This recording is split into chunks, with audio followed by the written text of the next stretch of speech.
Well, hello. Like, what in the world would zombies in the Wild West have to do with anything? Well, today is more of a special feature. Kind of. It's more or less community brainstorming. Okay? I have an idea that I want to start on this channel. Now, as you guys know, I have many ideas, as you've seen. There's there's basically, if you want to call them like the behind the scenes family stuff, uh, there's like random shorts of the animals that I have. Uh, there's and they're just like whenever, right? Pop them right out there. Um, I started making some videos, as you can tell the desk back there. If you saw the last live stream, I explained that right there. Those are the plans for a 196 scale battleship, North Carolina. And it is a project I'll be starting. It's a scale model, quoties. It's a scale model, but it's built from scratch and from wood. So this is not a pre-built kit like most scale models. This is done completely off uh, architectural drawings. These architectural drawings are also the same drawings that they use in the shipyards. So I got copies of them, and I did this once before. This is just a quick catch up. I did this once before 23 years ago, so I'm doing it again. But today, it's not about that, okay? Today is about brainstorming this cockamamie idea that I have for this channel, um, to add yet another level of insanity to an already insane YouTube channel. I'd already spoken in the comments to Firefighter, but he's going out on a Halloween ride. So I wish him all the best, and just be safe out there. It's not him that I worry about. It's the people around him and everybody else that rides motorcycle. Um, you know, your head's got to be on a swivel. Because you never know. Most people, they really don't have a tendency, especially when coming up on a light. They have a tendency not to eyeball around them. When a bike comes up on their side or whatever, they don't see them. They go to, oh, I need another lane, and they wipe somebody out. So, anyways, just be safe out there. And I might be on, maybe. I don't know. When you get back. If not, maybe it's something to, you know, waste an hour of your life on the rewatch. So, before I get into the details of said, hang on, telling you, cold weather hit, and usually that's like this time of year. This time of year, everybody gets sick. I'm not sick. I might be coming down with something, but I'm currently okay. Mm. Oh, and time to time, see me bust into an icebreaker. Actually, this is a good time to have one right now. They're just mints. Just mints. Yeah, there we go. That way, I don't repel anybody with my bad breath. Okay. So I've been listening to. They're not podcasts per se. They are, and they're not audiobooks. Boy, what classification could I call this? I mean, you guys could help me out, but you can't because you can't read my mind. So that doesn't help. Um, it's like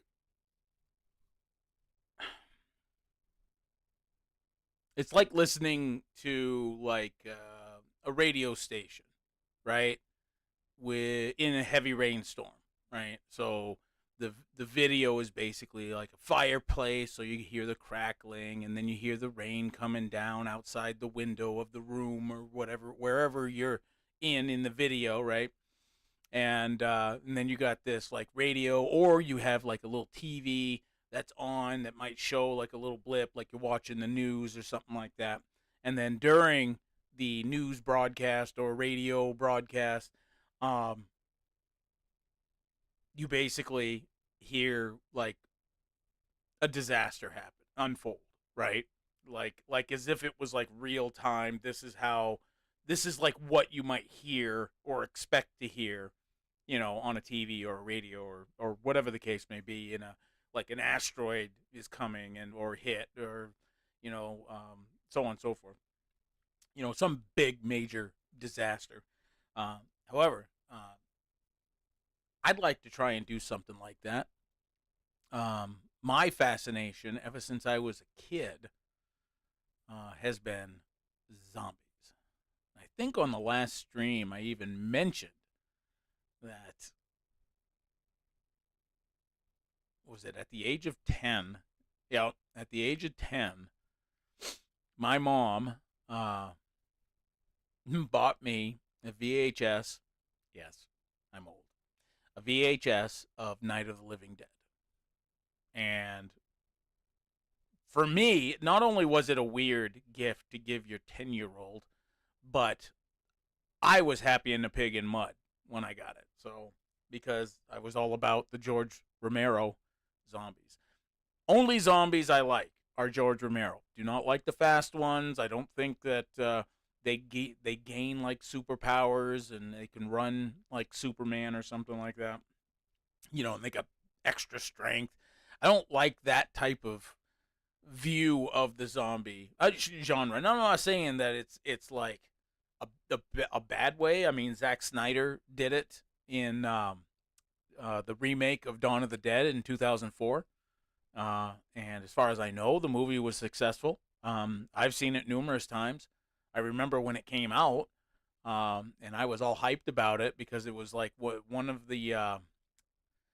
I went to my brother's house because I haven't had cable TV in like forever, and I will never get it, so I'm cool with that. But they were showing the first 10 minutes of the movie, you know, um, on the TV on some channel, and which was really cool. And you can catch the premiere of the first 10 minutes, and that was awesome. I'm glad they did that. But again, you got zombies that can punch through windows with their fists. They're strong and they can run almost as fast as a car goes down the road. So it's kind of interesting in that way. So I wanted to theme a random live stream, which is this, as a brainstorm session to what you guys think, what you guys like, and just kind of take that into consideration. Doesn't mean I'm going to use it, right?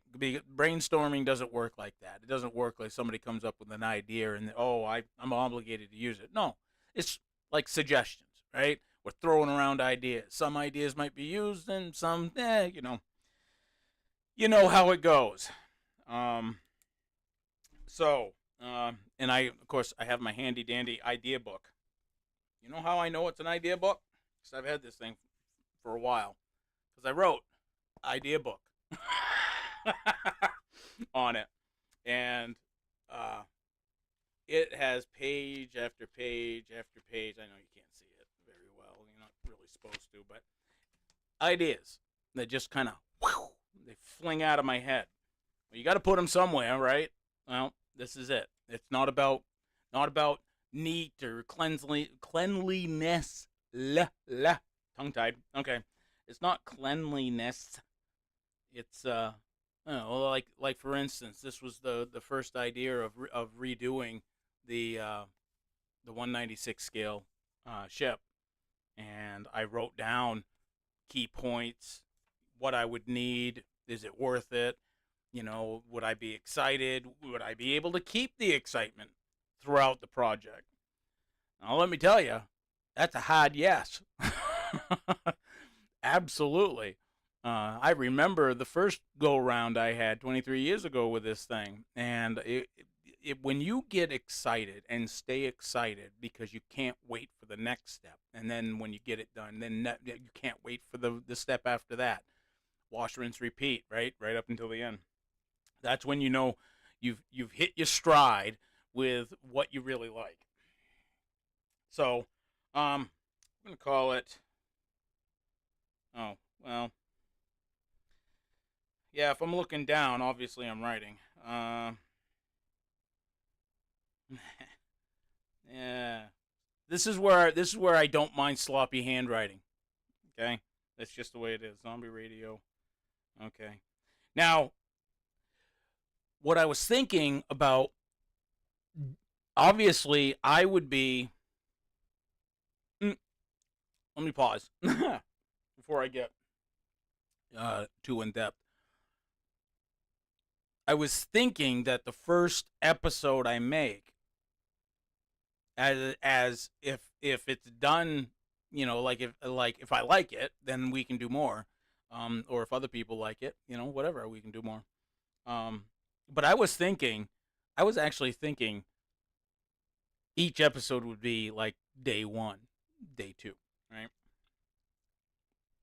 So as we are currently in Moto, hey, how's it going, brother? I was actually looking for your live stream and I didn't find it. I could have sworn you guys. I always try and look for it, but some days lately, there's been no live stream unless I'm not unless they live stream it from another channel. Good to hear it. Good to hear it, brother. It goes well here as well.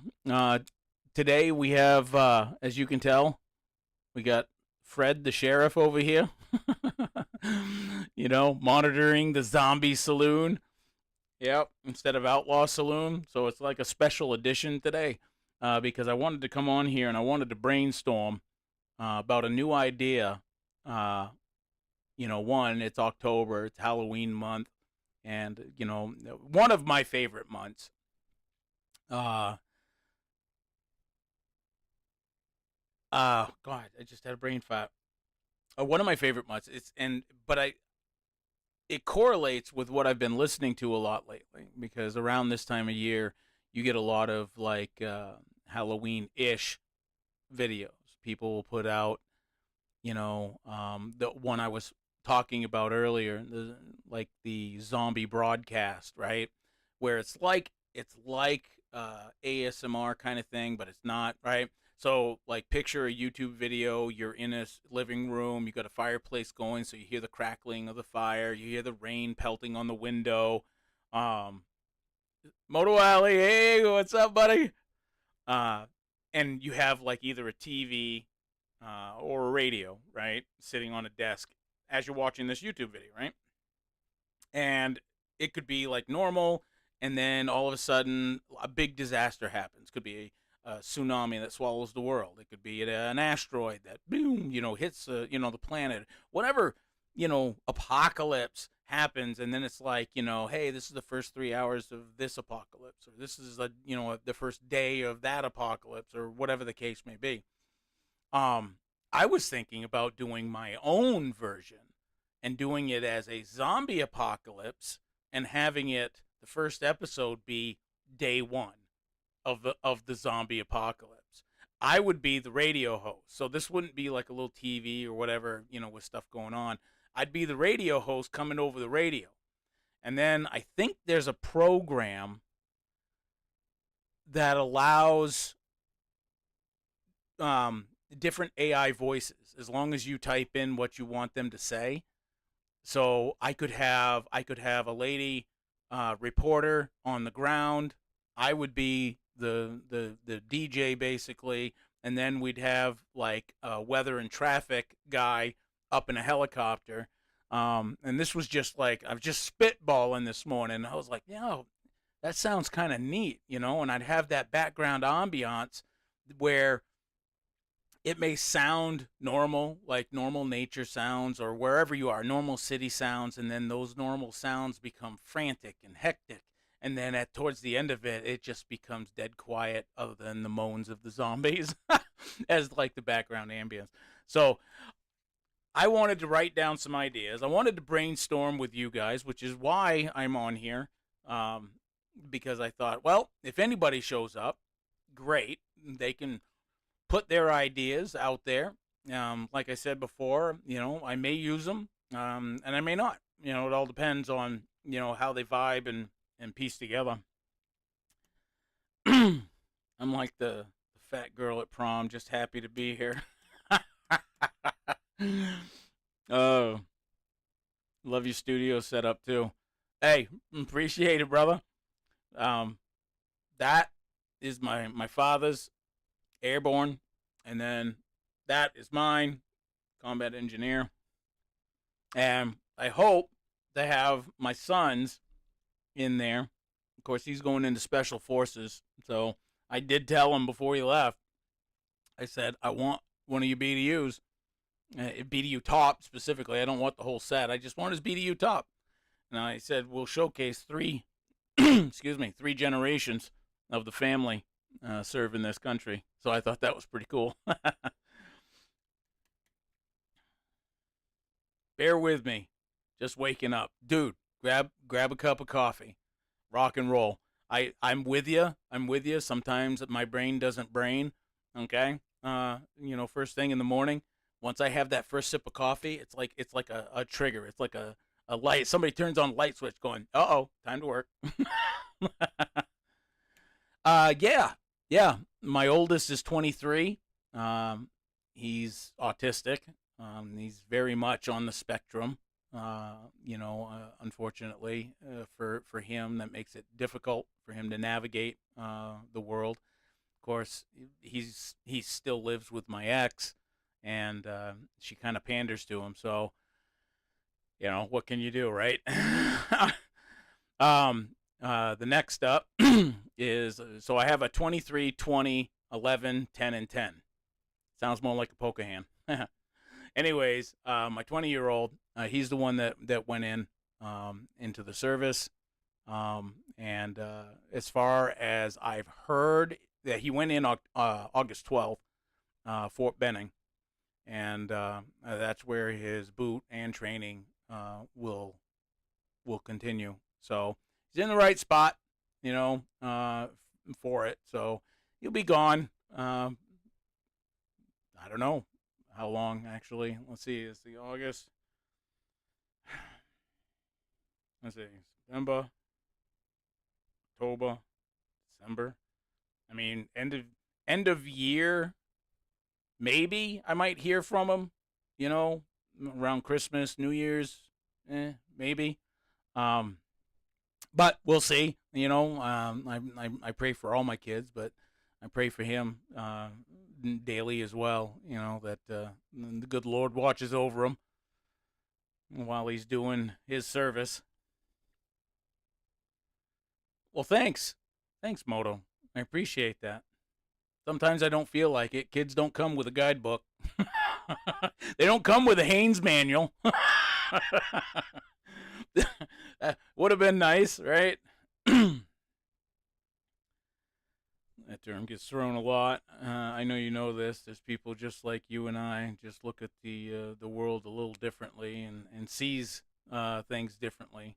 I can't speak from being a parent, though. I'm not one. It's all right, Moto. Everybody still has opinions, and you have that right, no matter where you live in the world. And here, there's no judgment. There's no persecution, if you will. And there's certainly none on this, because you're absolutely right. I do feel obligated sometimes to mention the fact that, out of the 5 kids I have, 3 are autistic. One is more so than the other 2. And then of course, I have one child that has ADHD. So that's a little interesting. You You got all these kids just bouncing off the wall in a world that they really don't know a lot about at this point in their lives. I I needed a Chilton's, the dumbed down version, How to Raise Kids for Dummies. Oh yeah, yeah. You know, I always went to Haynes, not to stray off what we're talking about, but I always the format for Haynes, even though it's got pretty much there are differences, but pretty much the same information, but the format is a lot different. And I like the format of the Haynes manuals as opposed to the Chiltons. That's just me. I've had both of them, and they serve a purpose. I just prefer the Haynes over the Chiltons. Heard that some of the great names of the past had undiagnosed autism. Yes, I believe Albert Einstein, or was he? I can't remember. He might have been. I'd have to Google it.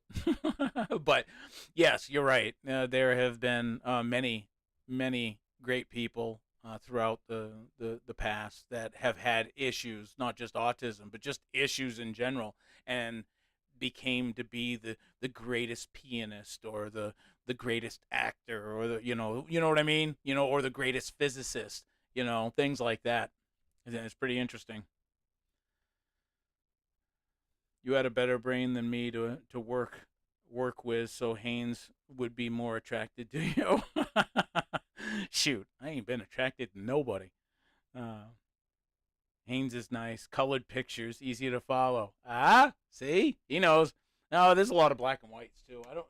Oh no, it's out in the shed, where it should be, right next to the bike. Oh, by the way, small update. I haven't made it, but a small update on the bike. The only thing everything else is gone on the bike, and I have two more things to take apart, and it is the swing arm and the motor itself. Obviously, the transmission comes after I take the motor off, because if you remember seeing in the videos, it's a tight fit. And maybe that's the case on all bikes. I have no idea. But with this particular one, there's no way, including the weight. Like the weight alone would stop me from taking out the motor tranny all in one. There's just no way. I would need block and tackle chains and things like that, and I just don't think the roof of my shed is going to support that much weight. So, I'm gonna take apart the motor, which is actually three pieces. It's almost like layered like a cake, you know, and you just break it down. And I wanted to break it down anyways because I'm redoing the whole thing. So I'm still using the motor. I'm just redoing it. Same thing with the tranny, but the tranny would be a lot easier to manage if I didn't have the motor. So is that technically three things to take off? Could be. But in either case, right? I everything else has been stripped off this bike, minus what I just said. And then of course it goes into sand mode, and then friend of mine told me about this. What's it called? Paint prep or something like that. It comes in a big container, right? And it's called paint prep for metal, and it makes it so that it helps the paint that you end up putting on it adhere so much better than as if just wiping it down with, say, alcohol or whatever, right? So, like the look of the new setup. Hey, appreciate it, Moto. And got some old relics back here. I got my other work desk behind me for the scale model I'm working on, that big boat bastard. Video coming out for them eventually. If you're talking about the bike, It might actually, because I'm at a point where I need to transfer a couple of the items, like the carburetor, the Cooney cabs, which are the original. Love it. Everything on that bike's original. Nothing was replaced. A '74 Yamaha Yami, right? TX 500. Make it sound really good. TX 500. I don't know. I don't have the sound effects, but I can make my own. uh, I do not have a cherry picker. I don't. I wish. That would be cool, but that would mean also trying to maneuver a bike uh, on its frame out enough to be able to use it, even if I had one. But that would have been cool. Toga, toga, toga, toga. How's it going, Toga? Yeah, Toga. Now that you're here, I was totally, and I might still. I don't know. I doubt it. But I was going to do Mafia, another like a run through on Mafia, the game there, and but then I had this cockamamie idea that I wanted to try and like get down on paper and maybe brainstorm with you guys, and maybe total combined IQ, we can actually come up with something. So it's like a zombie raid. Okay, so Toga, can just a quick catch up. My idea was to create on my YouTube channel a radio station in the first day of the zombie apocalypse. So there would be a backdrop. I'd make like a animated backdrop, like you're sitting in your home or you're sitting in a wherever, right? And you have the radio on, and I'm the DJ, right? And then I would have AI voices. Hopefully they'd turn out all right. A lady news reporter on the ground, somewhere nearby, and then a news guy in the helicopter that does weather and traffic, right? So it kind of makes sense, right? Especially like in cities and whatnot. So and it's kind of like how they did it in back in the day too. So I was like, yeah, this could work, maybe even pick a time frame. Like, would this happen? What if this happened in the 80s, right? So I would play AI music, haha, no copyright. Yeah, stick that, YouTube. I'd play AI music that sounds like the 80s or sounds like the 90s or sounds like recent music, whatever time period, and then go with that. I just think it was just like this really cool idea.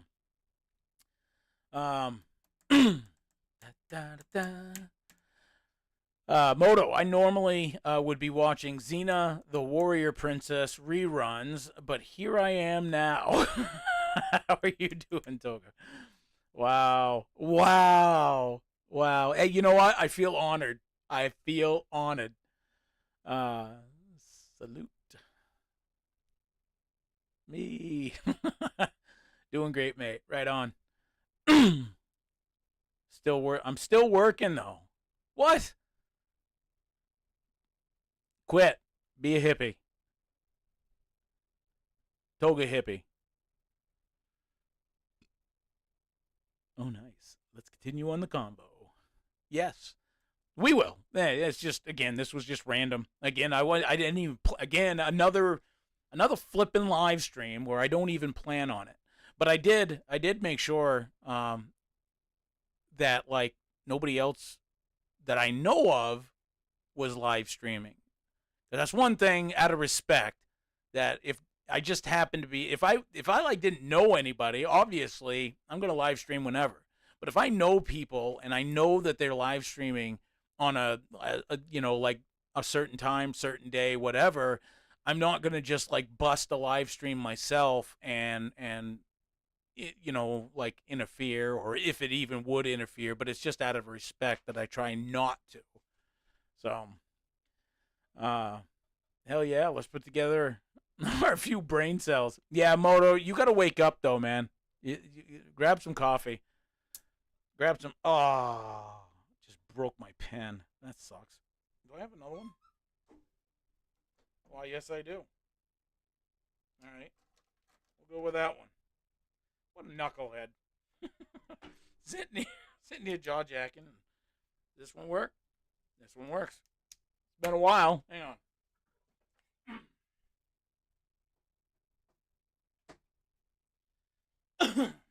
All right. That was it. All right. Let's see what we got. Oh, nice. Let's continue. Yeah, brain cells. Yeah, that's what we need. You guys make up the brain cells. I'll just try and put them together. Sounds excellent. Nice. Nice. That is a great idea. Yes. Rascal, I was just having fun with that Xena comment. That is way better. You leave Xena out of this, man. But make sure you bring Hot Pockets if you're going to watch it. I'm just saying. I'll make my soul hippie when I'm going to die, I guess, because of my nerdiness issues. No, come on. Come on. You know what? I consider... I'm about to offend like half the nation. I consider bikers and anybody else nerds. Because if you geek out, well, there's the other word. If you geek out, nerd out, whatever you want to call it, about anything, and I mean anything, you're a nerd. What are you going to do? I'm just saying it. Whether it be motorcycles, you geek out about that. The terminology came from somewhere. Geek and nerd, they're the same thing. They go hand in foot. They play ball with each other. Okay? All right? Model ship,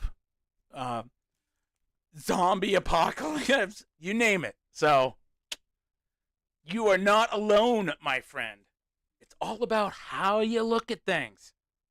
How you look at things. That's how you do it. Oh, by the way, stop calling the sheriff to ask about that. When I did that a few weeks ago, they had fun on me and hung up on my face. Oh, hey, oh, sorry about that. Not okay. Coffee's brewing, breakfast is almost cooking. I should be good right before I go to bed. Wait a minute, you have coffee? Oh, that's right. Australia, right? You have coffee before you go to bed? Man, if I did that, I already suffer from insomnia, so I guess it wouldn't matter. I'd still be up. Man, I get it, Tolga. You could have got the reward money, but I don't know. I don't know scammers. I don't know about it. Oh, okay. See, Toga says, "Oh yeah, also being nerd is accepting as being sexy in our area." Would you would you imagine that in the 80s, for example? Right.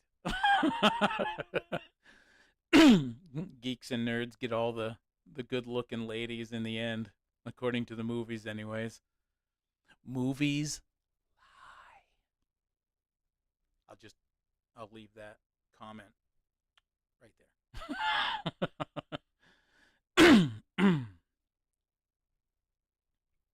No, if I drink it now, my brain will be working by bedtime. Yeah. And I don't drink the regular stuff either. I drink that half calf. Folgers half calf. If anybody's never heard of it, it's okay. So it's decaf, apparently. Mix half a container of decaf and half a container of regular, and you get half calf. That's really all they did. So instead of buying decaf, I still want that little bit of flavor. And yes, decaf tastes like pond water. Okay, just saying. There is a taste difference. There's a flavor difference or lack thereof. So a little bit of regular absolutely is essential. So when I found Folgers half calf, I was like, bingo. Now the doc still doesn't want me drinking it. Can't get rid of all my vices. I've quit smoking 20 years ago. I quit drinking 23 years ago. I quit the happy cigarettes a long time ago. uh I quit a lot of things, right? You can't mess with the man's coffee. I'm just laying it out on the line, right? So it is what it is. They had they did. Yep, they did. I remember those. And that one guy, Booger, in there. And they were hilarious back in the day. I would not. It would be a cringe watch if I tried watching those same movies today. Revenge of the Nerds. Yep. That whole line of them. I remember I've watched them numerous times, but it was back in the day. Like, again, I don't think I could stomach watching certain movies that came out back then. Like some movies don't age well, and I think like the Nerds series didn't. Still watching those movies, but without any solid results. Are those movies broken, or is it me? Half caffeine, half. I wonder if they charge half the price for half calf. Dude, I wish. I wish they charged half the price. Like, for real. Like, what are you really getting out of it, you know? As opposed to the regular, the full-on regular, running off of the firefighter type of sleep, worked last night. Oh, right on. I mean, not right on, like, hey, you're tired, woo, right? Not like that, but, sucks that you're tired, We've all been there. So, maybe it's comforting to know that there's other people that just know your pain, man.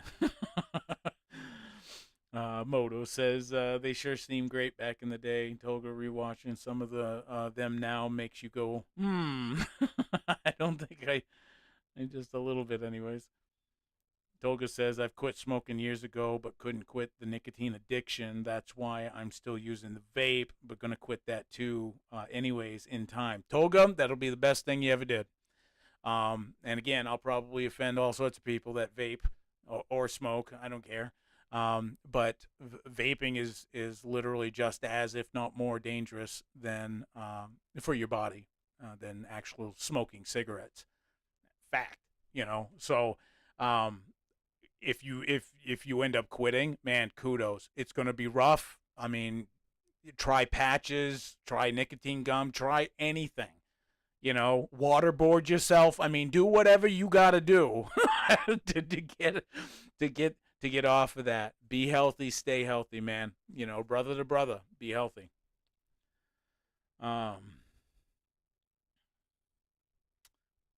Where'd I go? Toga. Oh, I love those movies. Also, because of the labor spent on them to make them high quality ones. Joys of getting older, right? Wait a minute, is there joy in getting older? They say you get wiser. I've been a wise ass, so I mean, I don't see what the big deal is. I've already been there for many years. I mean, as an example, if you were buying weed from the dope man and you only wanted half the THC, well, that wouldn't go over good, would it? But he'd be glad to sell it to you for full price. And you believe it or not, that started happening because I used to sell it myself. We turned a school bus up in Maine back when I was younger. This is prior to going into the service. We turned a school bus into a 3-stage grow room. And towards the back end is where we had the door. We had a wood stove and a couple bench seats. We gutted it. We turned that thing. Oh, man, it was a nice, sweet operation. The moment I got out of it was I was getting ready to go into service anyways, and I needed that crap out of my system at least a year before, and that was just my personal choice. But we were starting to deal out of state, and dealing in state wasn't bad, but we started dealing with people from New York, and that started getting sketchy. We started getting stuff that was laced, because you got these country boys over here, and we were just growing our own and the best to our ability. We had a couple different strains, and they were selling really good. I mean, we were turning a profit for sure. Um, and nobody can get me on that. 'Cause nobody's got proof. I'm just saying. But I'm glad I got out. There was a lot of people getting killed. There was a lot of people getting busted, and it eventually would have trickled to us. If we didn't shut down operations, they were starting to come after even country hicks. Pretty hard. Um, I'm just being an idiot over here. Don't have much to say. Sorry, dude. Hey, it's cool. Moto, you're fine, man. You're fine, brother. Toga, remember watching American Graffiti and was so excited for my daughter to finally watch it with me. And as I was watching it, I just didn't seem as cool or funny or interesting as it did back in the day. Yeah, a lot of times that happens when you rewatch stuff. Your brain remembers the feeling that you had when you initially watched it. So then you get really pumped, you get really excited. I'm going to rewatch it. It's 20 years later or whatever, and then you watch it and then you're like, "Oh my god, this is like beyond campy. This is like complete crap." Right? So things change, man. It's either motorcycles or drugs and alcohol. Can't afford both. You go more broke trying to do it all. Absolutely, Moto. It's not worth it. It's not. Yeah, it is worth it getting into a hobby, and it doesn't even matter if it's an expensive one. If you can afford it, go for it.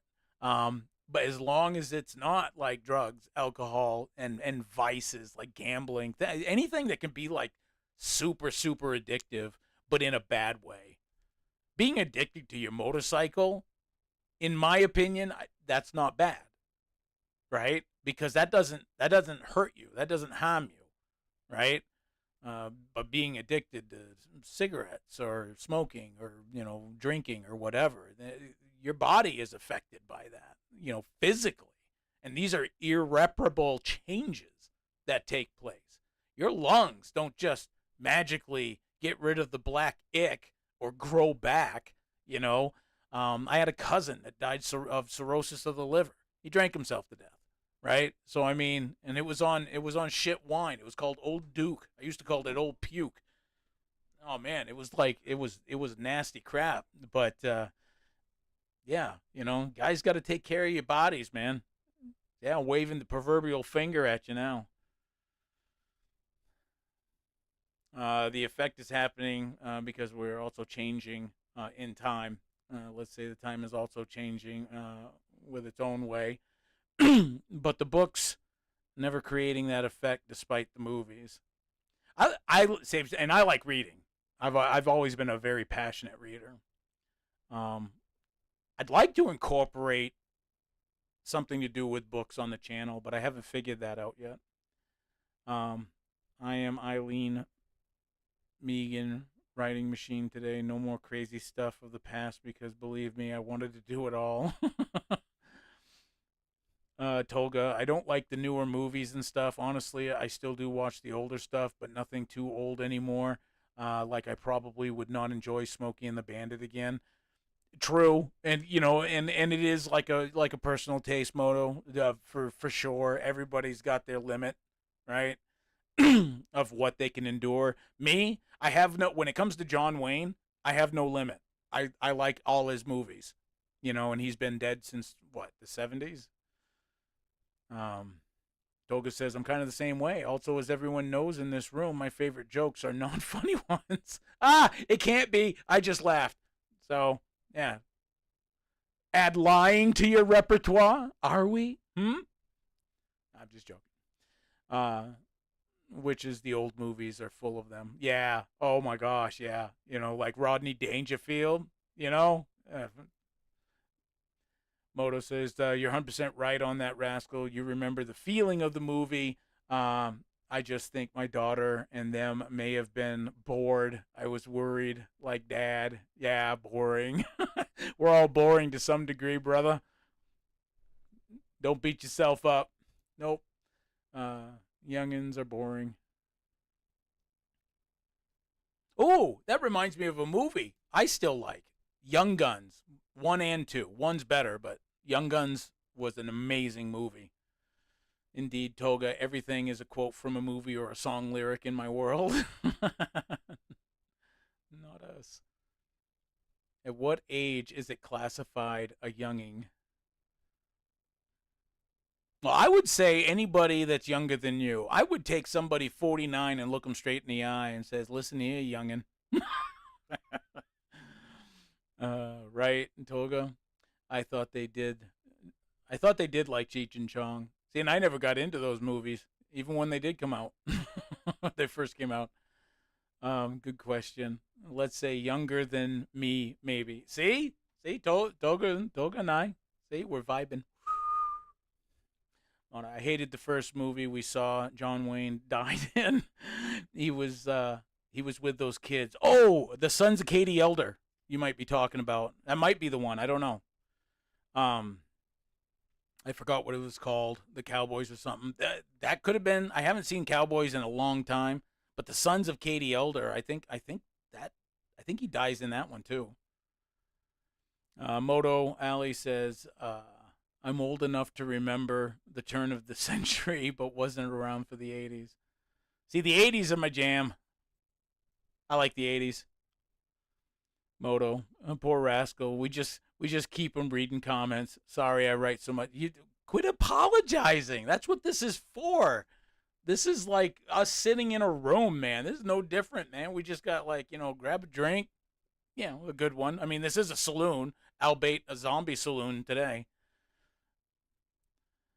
Toga, oh, by the way, I just subbed to you, Moto Alley. Sorry for the late. I thought I was already did that. Toga, here's the thing.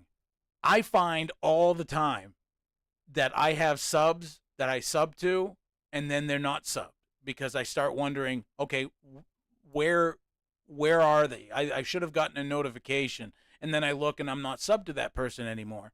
And that happens more frequently than you think.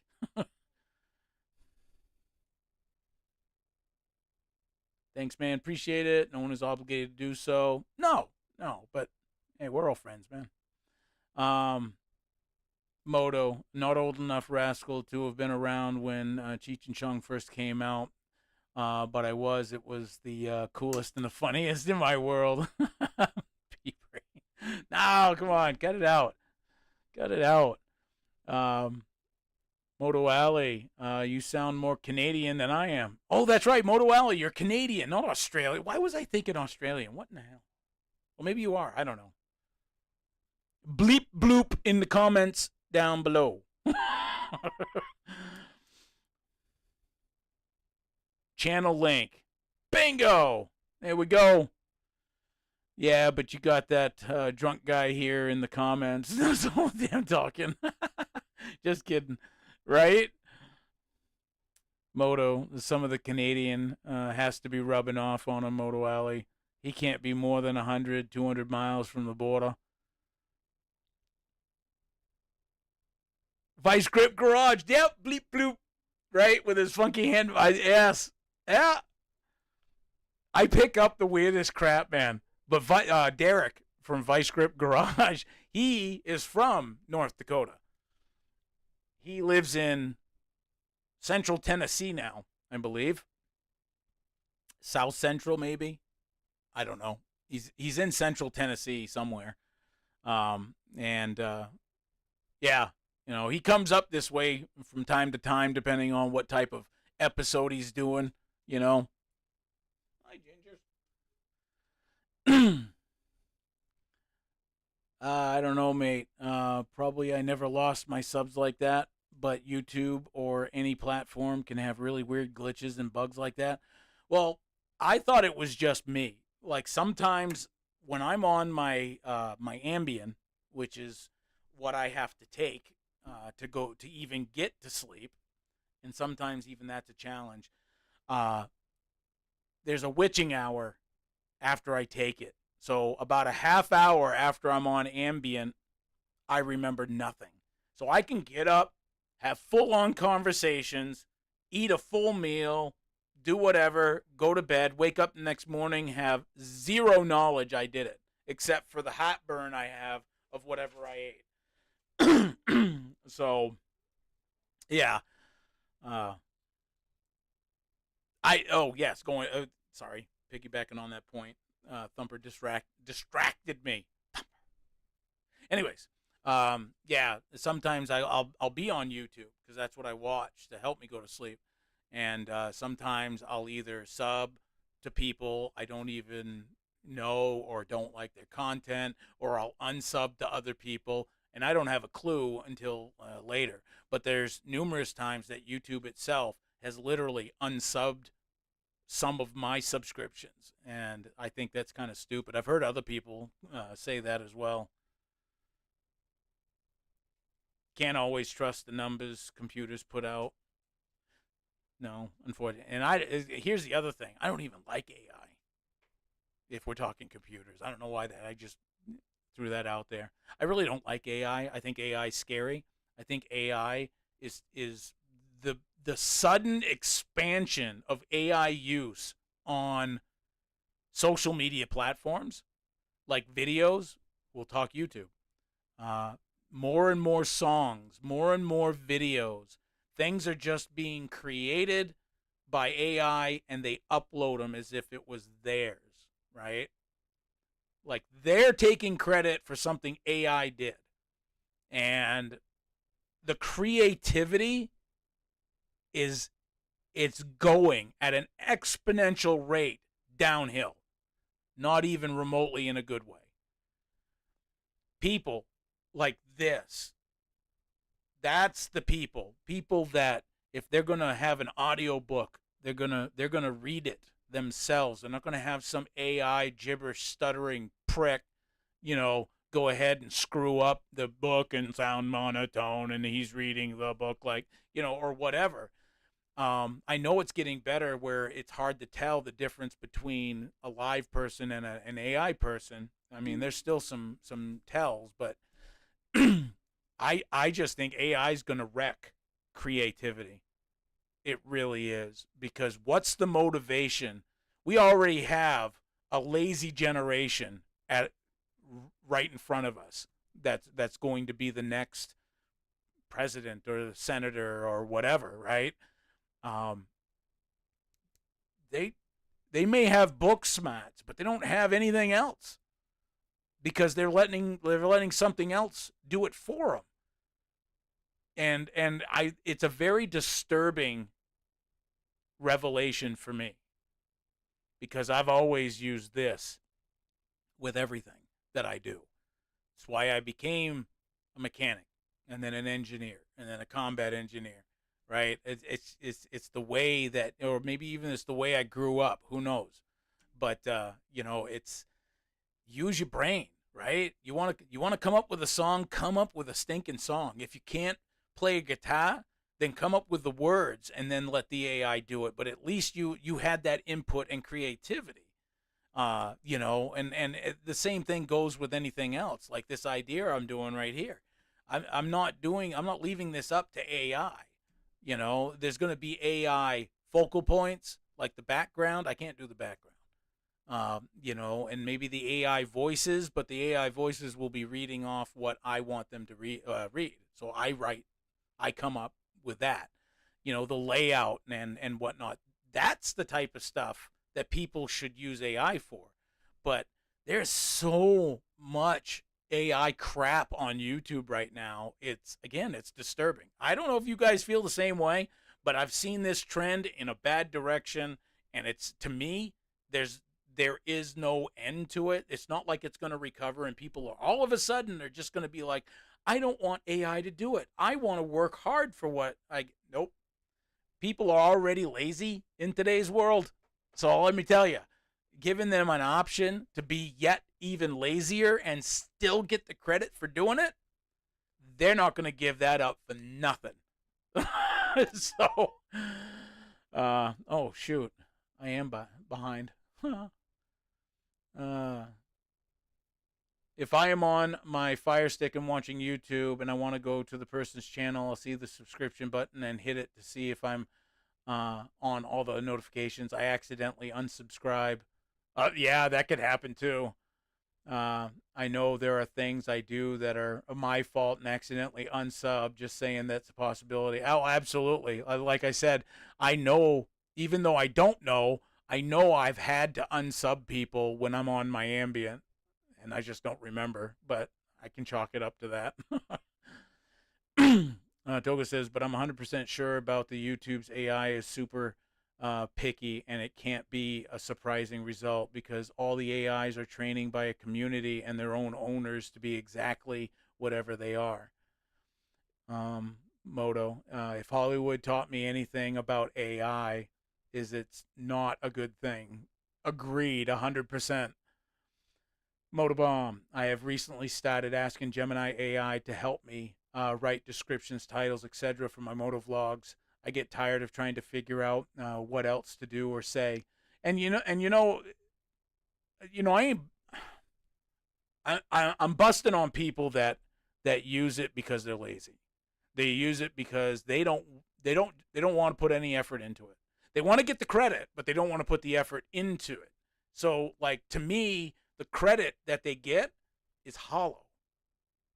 I mean, they may feel good about it, like, oh yeah, look, that the AI song that I had nothing to do, all I did was press a button and I threw it up on the internet. Wow, it's got like 500,000 views in a day or something like that. After a while, it's like, yeah, but I didn't do it. I'm just uploading a computer's work. Hopefully eventually they might like kick in that way, but I doubt it.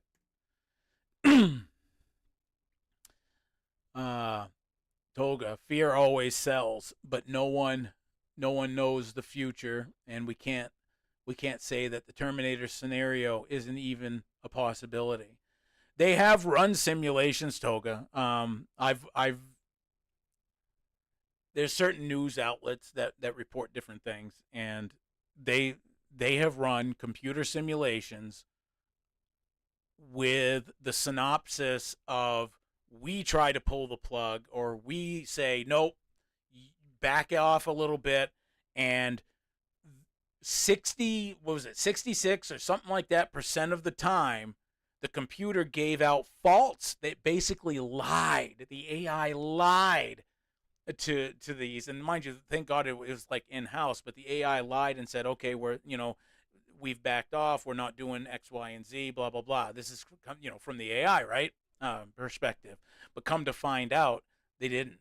They actually continued to learn and want to learn, and they wanted that full control. So could it? Yeah, it's a strong possibility. I'm not trying to get into like conspiracy theories or anything. I'm not that type of guy, but when I saw it, like, fact, they've ran thousands of simulations, if not more, of scenarios just like that. And when you get over 65-66% of the time, the AI says to you humans, you start to worry. But the downfall is the hubris of man, because they think we can control it. It's going to there's no way it's going to get to a point where we're not even going to be able to control it. Will it become sentient? I don't know. Moto says, yeah, Togo Truth, Battlestar Galactica with a Cylon as well. Yeah, I'd take the Cylon over the Terminator. Ain't going to lie on that one.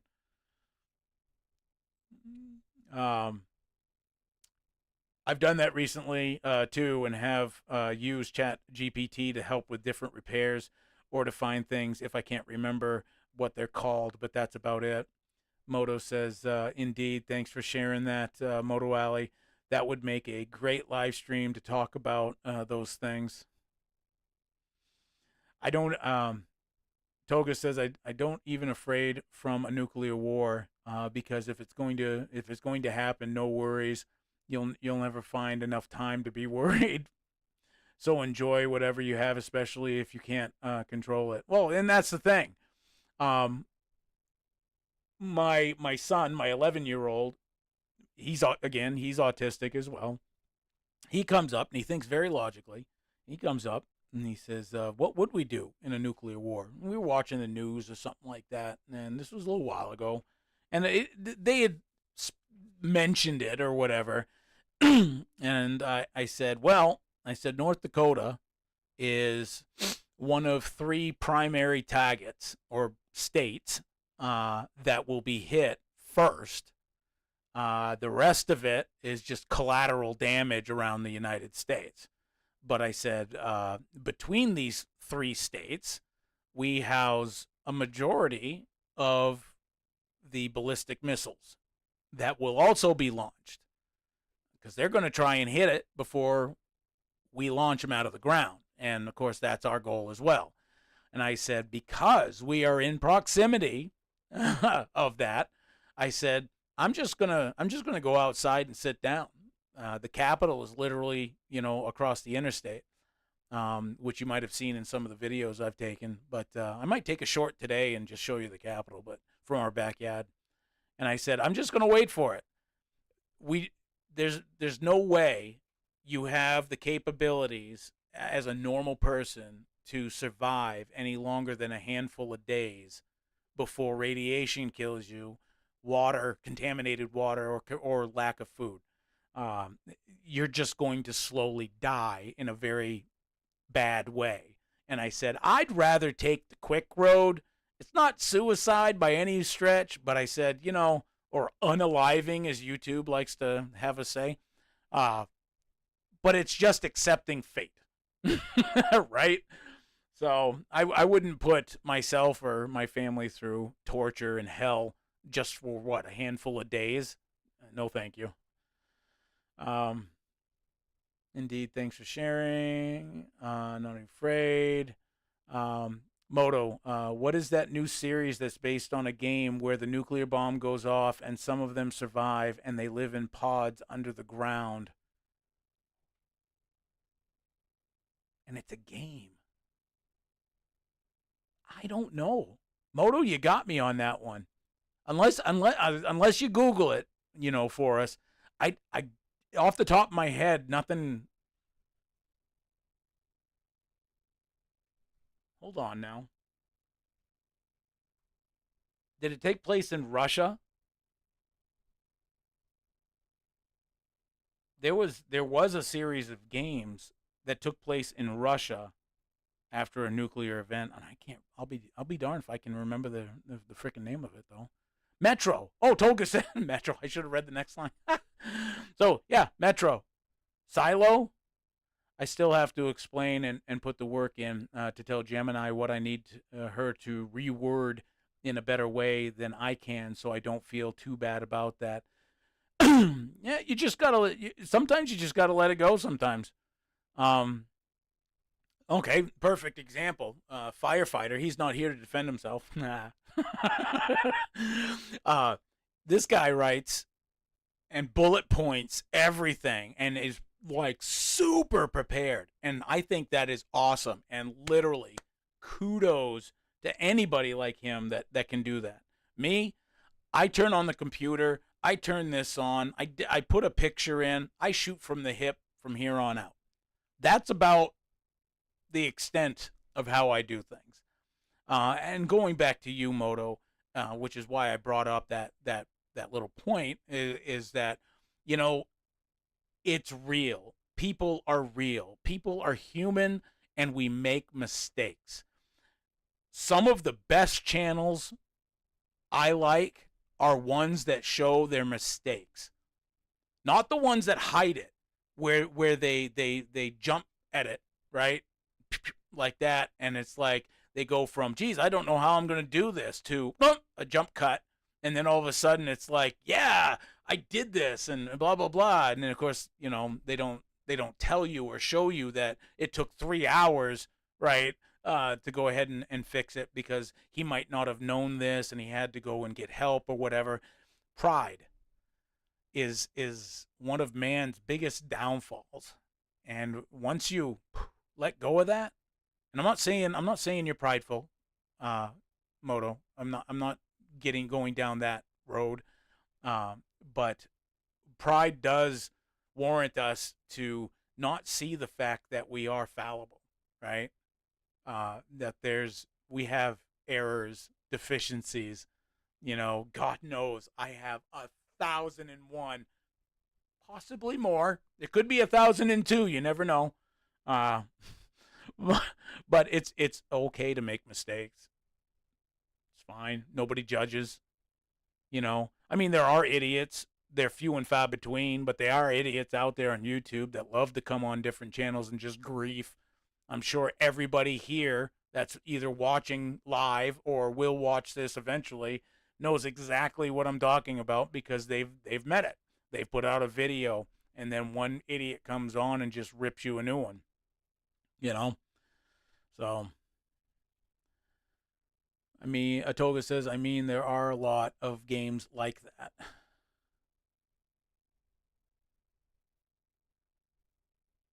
Wait a minute.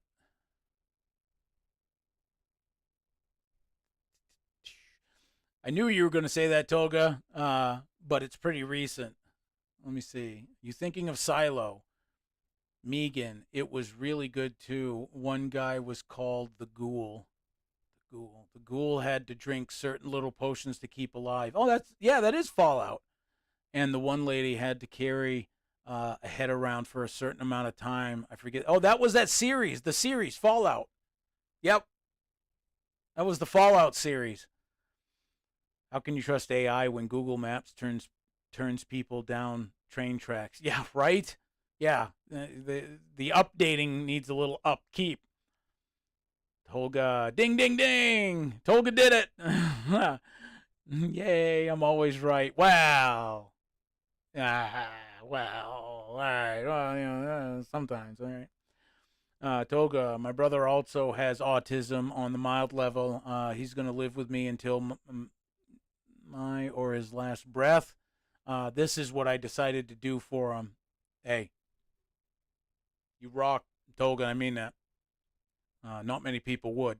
No, they would just find a home for him, And being that he's only mild, uh, putting him in a home where there's people there that need it, I'll just leave it like that, would probably be more detrimental to him. So what you're doing is commendable. So friggin' rock on, Toga. I mean that. Dying Breed says, welcome back. 2 in 1 week. Man, how did we get so lucky? Are you lucky? Is that what it's called? I don't know. Is that lucky? Oh, maybe it is lucky. Moto, if you're going to go out with a blast. Well, that's going back to the prior conversation since I'm trying to catch up on chat. Absolutely. Excuse me. Fallout. Oi, oi. Let's roast them. I breed. Escape from Tarkov is also another cool post-apocalyptic FPS game. I've never played it. Heard about it. Never played it. I was bothering one of my Scottish friends when he was playing it. I was calling that game as Escape from Glasgow. You didn't have to explain yourself, Rascal. I understand when you're trying to make a point and not be directing anything towards me or whatever, but I get what you're trying to say 100%. I listen. Hey, as long as it was no offense, I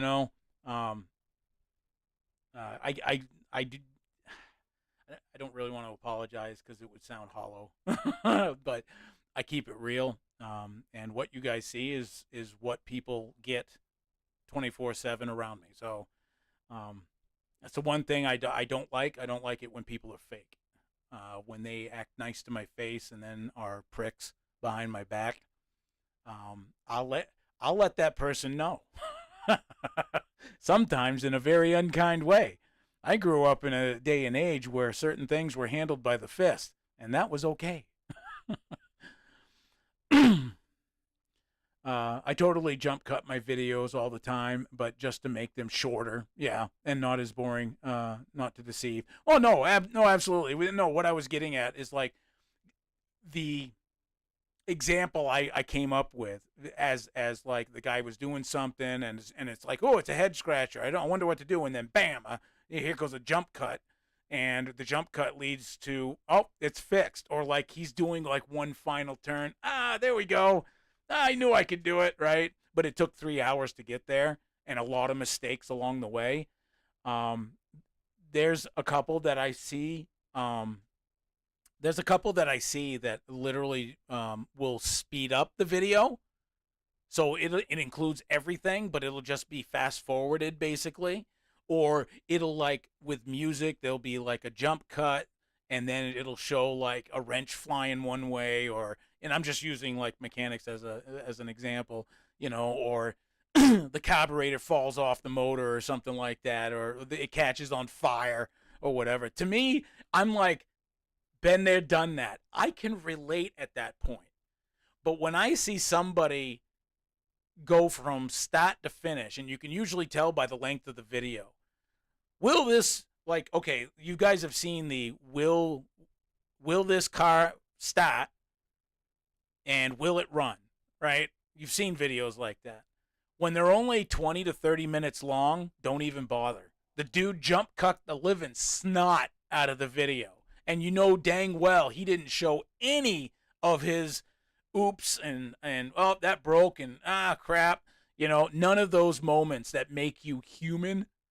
I can't relate to that, because I not once have ever seen anybody in my personal life, or myself included, do something without any mistakes whatsoever.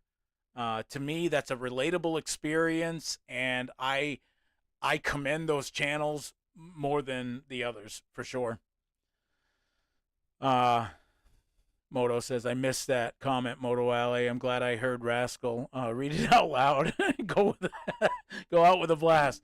Am I right though? I mean, Moto came from Minnesota. Motobomb came from Minnesota, if I'm correct. And he kind of knows, because Minnesota's, kissing cousins here with North Dakota. It's on our east side. But yeah, having the one of the, and out of the three, we have the most ballistic missiles. So North Dakota is literally going to be obliterated off the map. And if anybody lives in Canada above us, basically like Winnipeg, which is just north of us, you might as well shake our hands and say sayonara, because we're all going. Yeah, I just mentioned that I do a lot of jump cuts in my video, trying to move them along. I have the same boring old ride. Not really. Okay, here's the thing, Moto, and I can say this not because I have personal riding experience, but because I watch so much of everybody else's personal riding experience.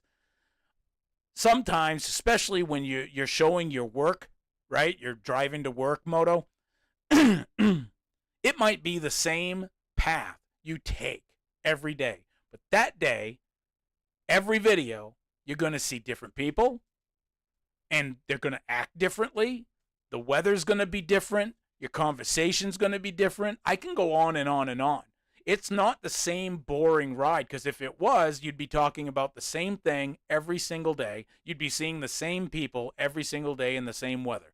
That's boring, right? But when you do it, it's I'm constantly, because the advantage of being a viewer and not the rider is that I can see things around you that you may not have noticed. And so while you're driving and talking, I'm listening and I'm scanning and I'm looking at all these different things. And I don't live in your state, so it's cool to see a lot of these things. So it's a different perspective to look at.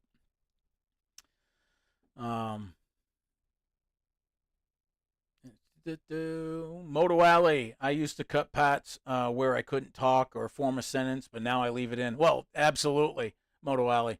What was it? Yeah, oh no, it was yesterday. I was playing Call of Duty Cold War And I'm not a first-person shooter game type guy, but I decided I was like, what the hell? So I played it, right? But towards the end of it, I was really getting involved in the story. And when I get involved in stuff like that, I usually have a tendency to go, I go silent, right? I'm in silent mode, silent running. Yeah. So there was times towards the end of that stream, which was almost 3 hours, towards the end of that stream, that it was nothing but the game stuff that people could hear. So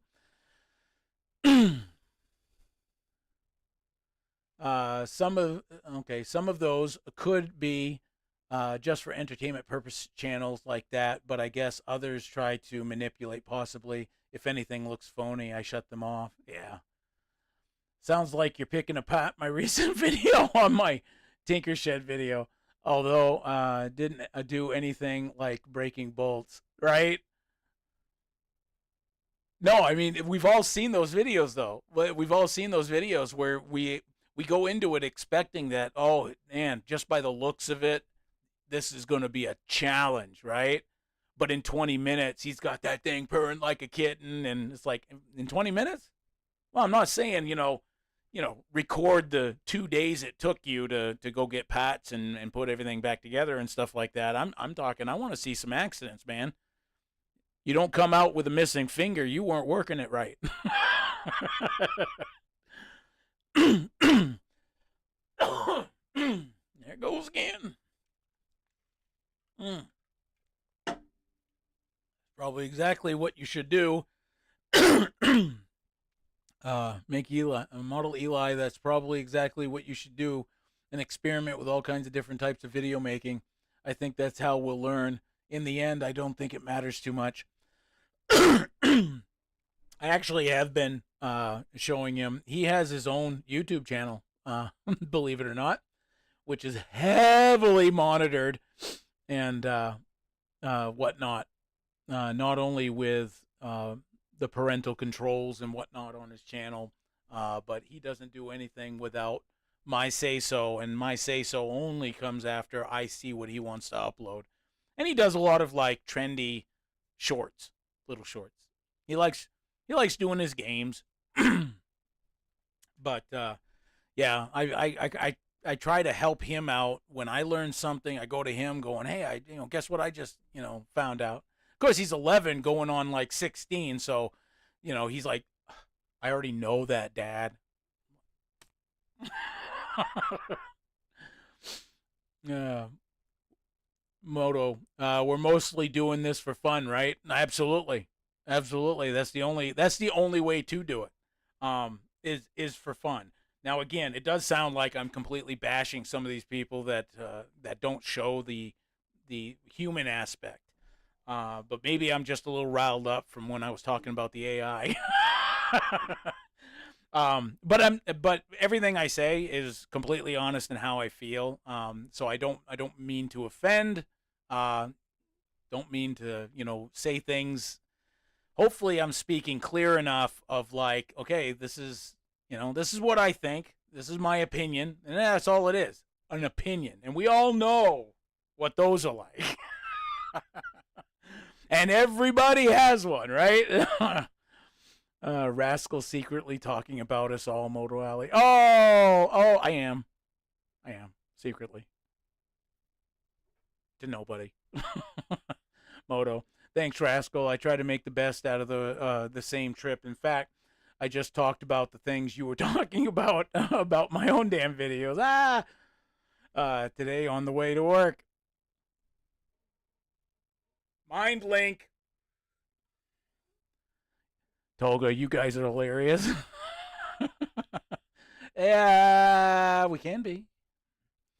Moto Alley. He seems like he gets annoyed now, but when he's older and Dad isn't around, he'll remember those moments. Man, I hope so. I really do. I hope so. Because that's one thing I love to do. You got to pass on. You got to pass on what happened in your life to the next person. It's called heritage, lineage, family. I mean, it's when I was younger, I didn't give two Twinkies for who my great great great great great great grandfather was, right? When I was like real young, right? Like 11, his age. Um, but now it seems to be very important to me that I pass on this information, because the more and more the generations go on and the less and less things are passed down, all that family history, all that, and family history is rich history. There's a lot of things that happened uh, to our family members before us that are very interesting stories, but very interesting to keep it alive. Like especially certain things that rocked the family or made a big enough impact where the family at that time went in a different direction, instead left instead of right, or whatever the case may be. And it's interesting. But then again, I'm older. I find it interesting. When I was younger, I found it boring as hell. So, I totally get my boys' reluctance, I guess. Rascal, you explain things perfectly and super polite, but we here in the community bust each other's chops constantly. You got to. That right there is a derivative of family mentality, by the way. Just saying. He's more polite than what most Canadians are. Oh, really? Are Canadians rude? Or is it the French Canadians that are rude? I knew. I was friends many years ago, back when I was playing Battlefield 2142 when it first came out. The hell was that? Oh one? I don't know. It was somewhere around there. No, it couldn't have been. It was. Hang on. Let's see. It was in 02.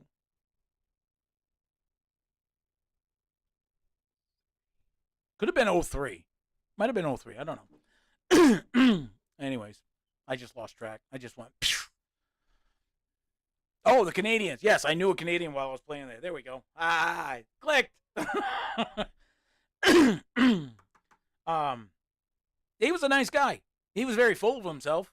But I didn't take him as a representation of the whole, if that makes any sense.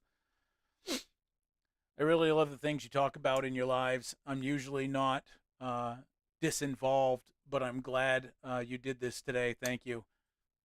Hey, absolutely. I know that a lot of lives I watch, they're very on task, on target, or about a generalized topic. Um, with my lives, I always thought that I was the only one that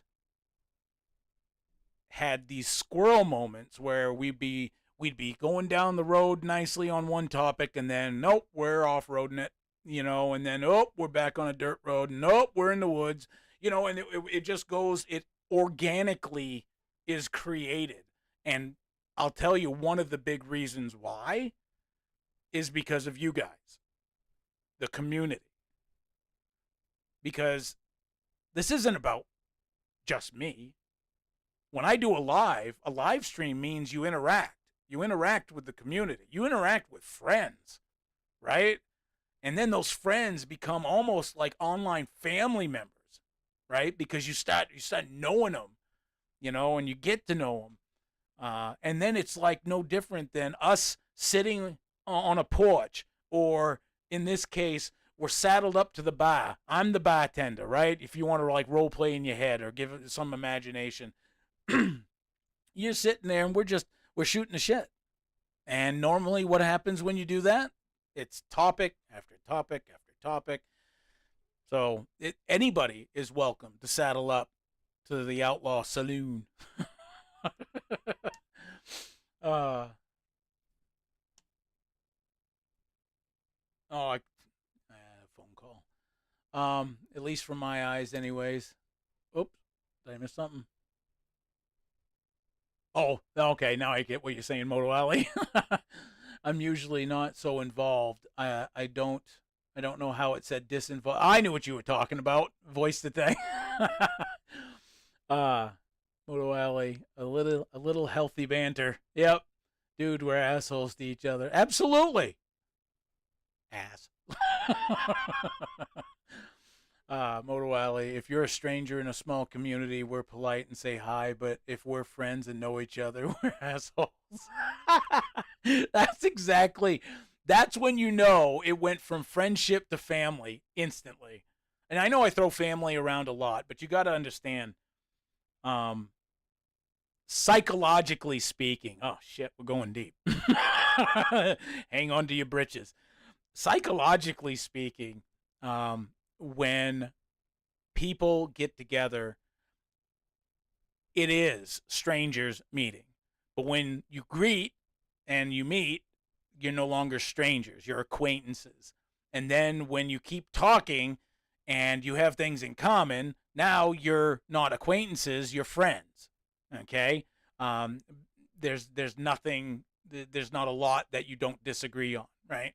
And then that friendship eventually grows into more of a brotherhood, a family relationship where that takes place, where you can call them assholes or whatever, and whatever, and mess with them so bad, and know that they're not going to take their ball and go home attitude.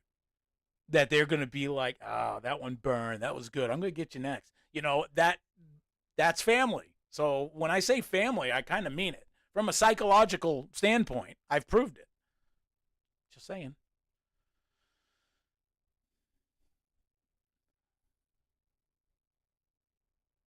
Now what sounds? Now that sounds right, Moto Alley. Yep. Sorry, voice to text. Does not spell Alley correctly. But I'm not going to stop and change it. I'm being Canadian now. Oh no, Moto is a pre-Canadian, not full pre. He's infant. He's in the infancy of Canadianship. I think it's my Minnesota because it's the same dude. Moto. When I came up here in 2011, I thought I thought I'd gone too far because a lot of North Dakotans sounded Canadian. So um, I love your thoughts about the live stream and community. Well, thanks, bud. Appreciate it. No apologizing so much. Right. Right, Moto Alley? If you're true Canadian, you don't apologize for shit. That is a total character defect on my part, Moto Alley. Sorry. Uh, I may be passive aggressive. There you go, using them big book words. Nerd. I try to get fancy every now and then, Moto. Uh, don't be deceived. I've only heard these words, not sure what they mean. Yeah, but they sound good. If it sounds good, then just roll with it, man. It's one thing to say the big words, but to spell them out. Oh yeah, you got me on that one. Oh, I don't. They don't have spelling bees anymore in school. They probably stopped having that when Christ was a corporal. But I remember them in school. Hated every second of them. Motorbomb. Like I used the expression "you don't know shit" from Shinola, and never knew what Shinola meant till a few weeks ago when old Mac told me. You know what? There are sayings that I actually use, which I can't remember, but it usually is in the moment, and I'll spit it out because I heard. Excuse me. I heard my dad and uncle say it. I heard my grandparents say it. Right, and I know the context in which to say them. But if you ask me, well, okay, smart ass, what does it mean? I don't have a clue, but I know I said it right and I put it in context. So I don't even care what the dictionary version is.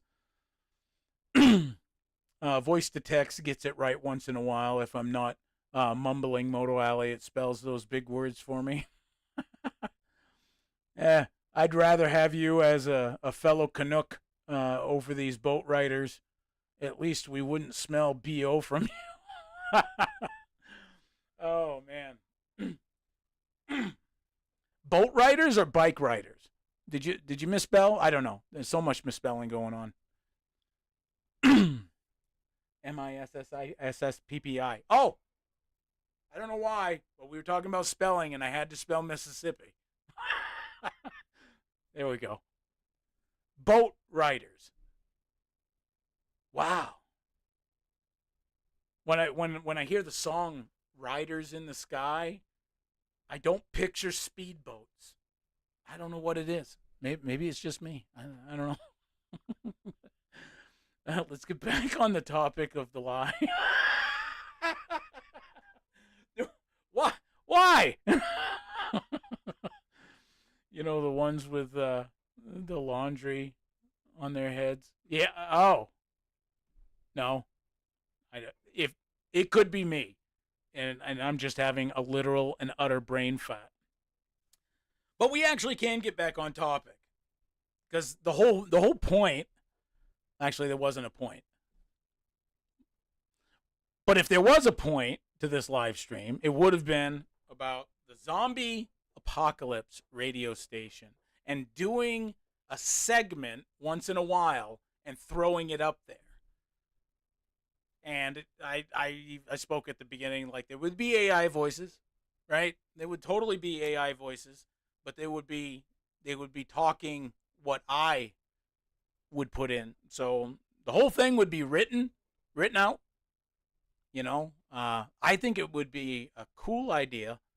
I know Toga and Moto Alley gave it a thumbs up early on in the stream, and I don't know how many are still in or what or have popped on, but it would be interesting to get some feedback of like what that might be, and of course you guys can search it on YouTube as well. You can search Zombie Apocalypse Radio Station or something like that, something along that lines, and you'll end up getting, you know, variations. There was only one that I came across that gave me this particular idea, where he had a TV that would flicker on, and it would show. Now it was in the distance on the other side of the room, but you could tell it was kind of like a news network, right? But it was far enough away where it was just blurry, and I was like, wow, that's perfect. You don't have to do much detail. You're just giving that the presence of mind that, oh, he's watching the news, right? Because it has that kind of look to it. Except I don't want to do the TV thing. I want to do the actual, like, just a radio, right? And getting ahead of myself, you know, even going as far as, like, you know, after a couple episodes, if it even gets that far, the lights in the room go out, right? So the power's off now, you know. So, you know, and you have the radio is hooked up to a generator. So I would add a generator ambient sound, you know, that's muffled so it sounds like it's outside or something like that. You know, it just anything like that, you know, or a solar radio or whatever, right? You know, and just kind of like keep it going until, you know, you just get tired of it, kind of thing. So, uh, Ahmed's. Oh, I get it. Oh, I get it. Yes. Star Wars Sand People. I understand that. Yep. Yep. Sand fleas. Yep. There's others, but I'm going to keep it clean.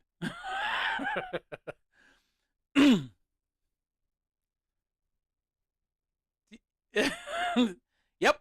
Moto. Yep. Absolutely. We've got a bunch of people who ride camels back home here, and it's sickening. Having you here would be a breath of fresh air. Ding, ding, ding. Yeah. Well, yeah. Once I read it, I got you. um, I can't say that I had the pleasure of training with a few because it was not a pleasure. Uh, but during my extensive training, mind you, when I went in, most do boot camp and then your AIT, your advanced individual training. What basically what your job is going to be in the service.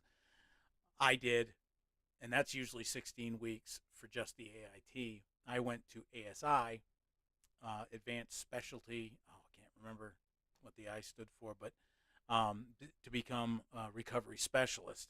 So I was gone just under a full year of training from boot, AIT to ASI. You know, so you lived, breathed, and shat. That lifestyle.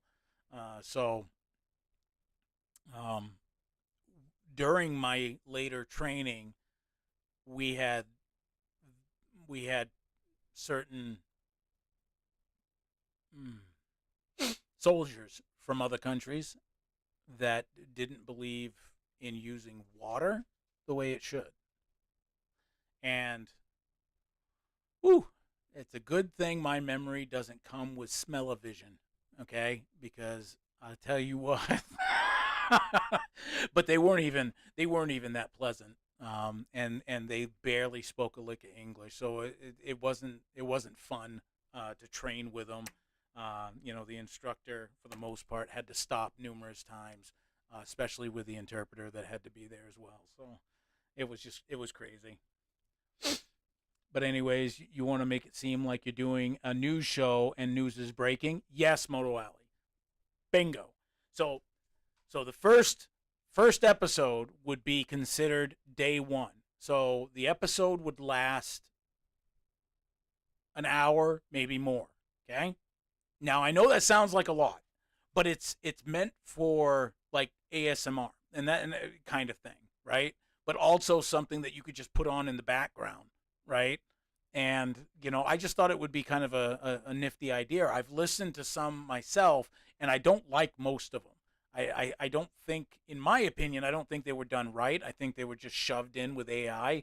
And you have the guy that you got a guy that's supposed to be the radio dude, right? And he talks like this, and it's very monotone, and it looks like we have more zombies on the road.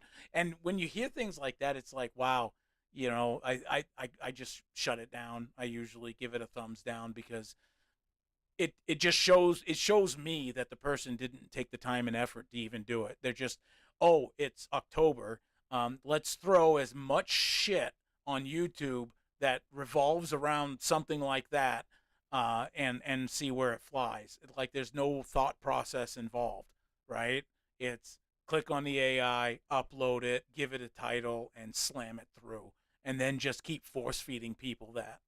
And there are some, not a lot, of comments that are like, this sucks. The AI voice is irritating, or whatever the case may be. So,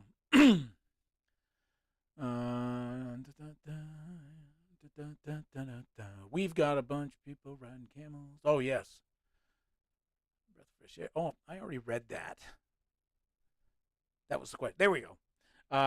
This is dark, but good thing about them, I guess, is their practice is one and done. If you get what I'm saying. Um,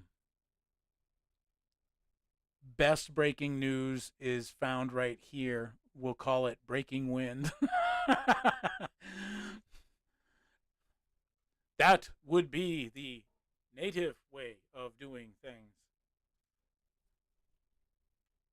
Brown Dog Farting has expressed to us that breaking wind has come.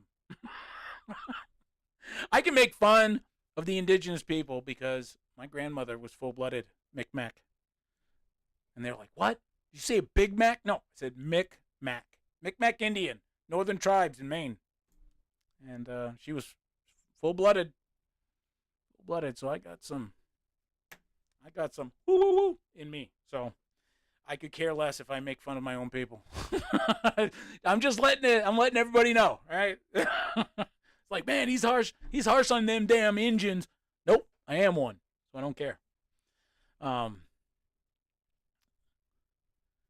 Breaking wind. There we go.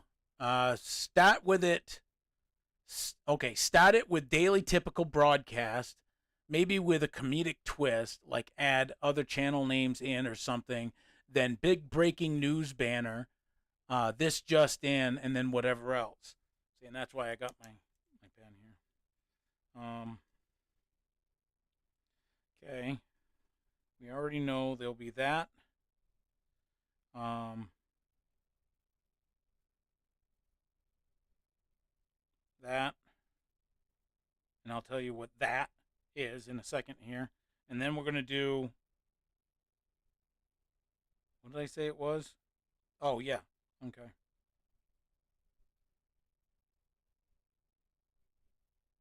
And then we do that. Okay. So the guts of it is radio. Okay. So there wouldn't be a banner, Moto Alley. That would it's attacking me. There wouldn't be a banner because this is a radio. So the noise is coming from the radio. So I don't know if I want it directional, like sound directional, where the if the radio's off to the right, then a majority of what you hear of the talking comes from the right, and then a window on the other side is where external noises would come from, right? So it would be like a directional sound kind of thing. I don't know if I can work that, but I'm damn sure going to try.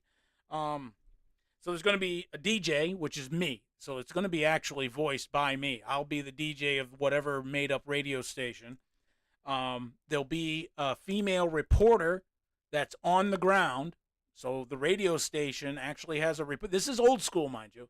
So the radio station, is backwoods, whatever. But this is how it was done in the good old days. The reporter on the ground, and then we would have the weather guy up in the helicopter doing weather and traffic, right? Or something along that lines, right? So depending on like where I decide to actually plant myself, are we on the outskirts of a big city, which might be the best thing to go for because that would make sense with the chopper in the air, giving traffic reports, things like that. I want to catch up.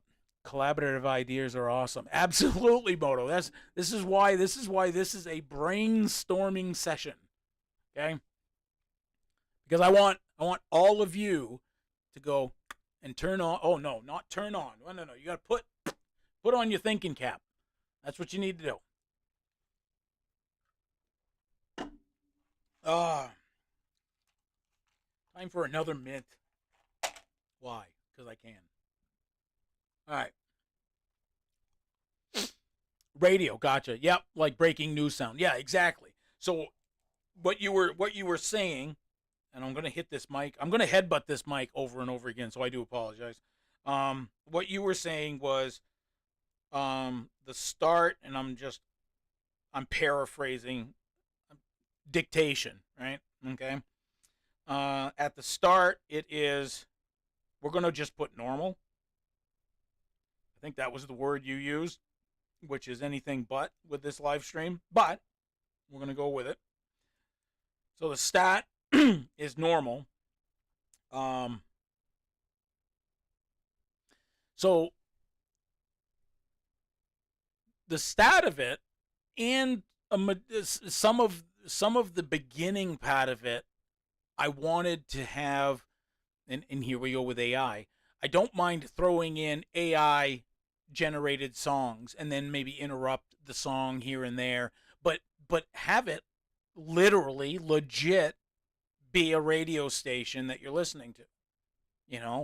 Radio plays music. This isn't a news radio station because I don't think I can gab for that long a time unless that's the primary goal. Like, should it be? Well, here we go. First question. All right. If I knew how to do polls, I'd probably do polls. How should I? Let me catch up on chat.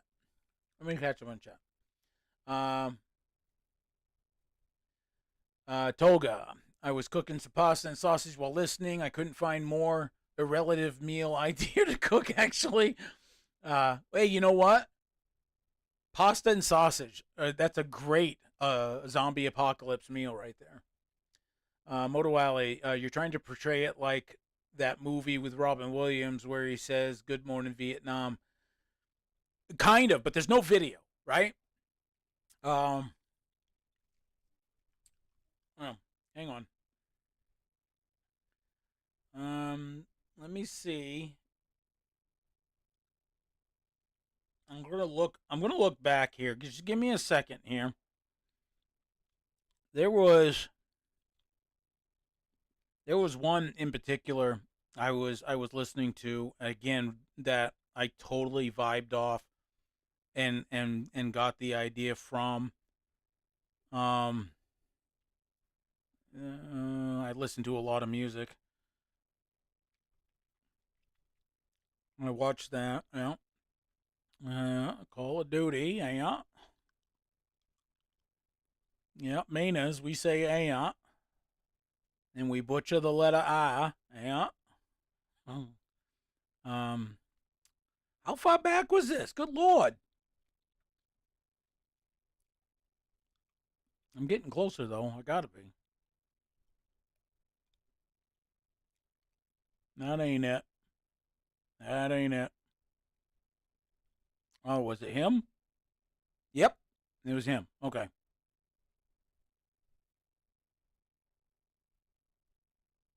All right. Oh, an ad. Friggin' hate ads. I know I'm getting behind on chat, but just bear with me now. Okay. Hard to see because it's nighttime and there's a glare. You know what? Get at it. All right. Oh, it's still a glare. You see, he's got the TV. I got it paused, but he's got the TV in the background. You can barely see it, so it doesn't have to be very detailed. You got the city backdrop, right? And you got the fireplace crackling, so you got that sound, right? So it's like you're sitting in the room, and it's similar, right? But I want mine to be the radio station. Oh, no balls on a heifer. Where'd you go? Oh, there you are. Ciao. There we go. Back in business. All right, so hang on. I missed a lot. Somebody's talking about brain fatting up here. 100% sure that I'm going to be addicted with that radio station when it comes out. Hey, I hope so. And the only reason why I hope so is that I really hope people enjoy it as much as I like creating it. Brain fat, can't remember what it's called.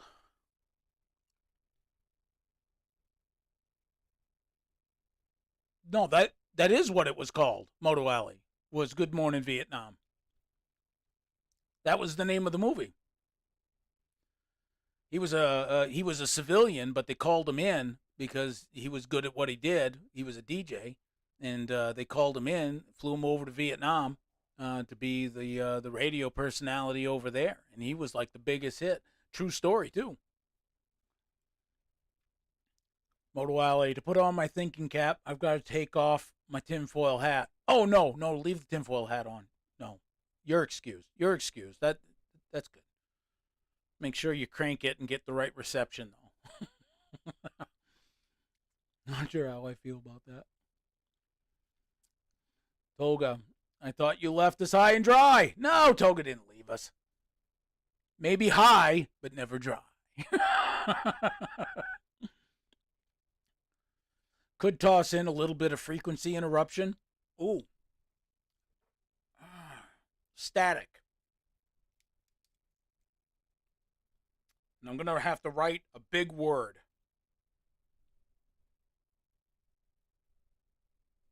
Intermittent.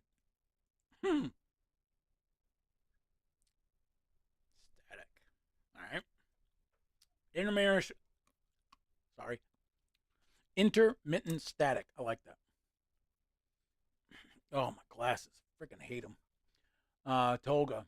I swear I was thinking the same. Maybe that's because we were having post apocalyptic ideas. That's what she said. I hear that all the time. I know, right? Sorry, I just went fourth grade or third grade on you. Right? No, I don't. No, it's fine. It's fine. I had a friend that used to say it all the time, and I kid you not, he thought it was hilarious every time he said it, but he said it like multiple times every conversation we'd have. Let's see, Moto Alley. If you post it to YouTube, are you going to want the picture portrayed to indicate a tease of the episode? If you post it on, are you going to want the picture portrayed to indicate the tease of the episode? What would you? What are you meaning by that? And it could be I'm just like not, not getting it right now. If you post it to YouTube, are you going to want the picture portrayed to indicate a tease of the episode? Are you talking about like Moto Alley? Are you talking like making like a trailer? You know, like a little trailer for it? Because that would be kind of cool. If that's what you're referring to, because I think having like a teaser trailer, like the photo to your left or right. Oh, that guy. Oh, I see what you mean. Um, these would never be live. If anything, I might make them a premiere. I've never done that yet. I know what it's all about. Um, so like it would be maybe a scheduled thing. It'd already be done, and then I would be like, okay, a day before I'd put a like, hey, there's a premiere coming up, blah blah blah, right? I could do it that way, um, like a photo to you, thumbnail. Gotcha. Yes, there would be a custom thumbnail that I would do for each episode, portraying something hinting at what you're about to listen to. Thumbnails.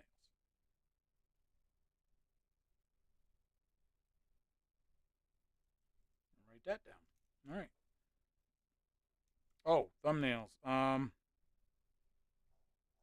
Side note.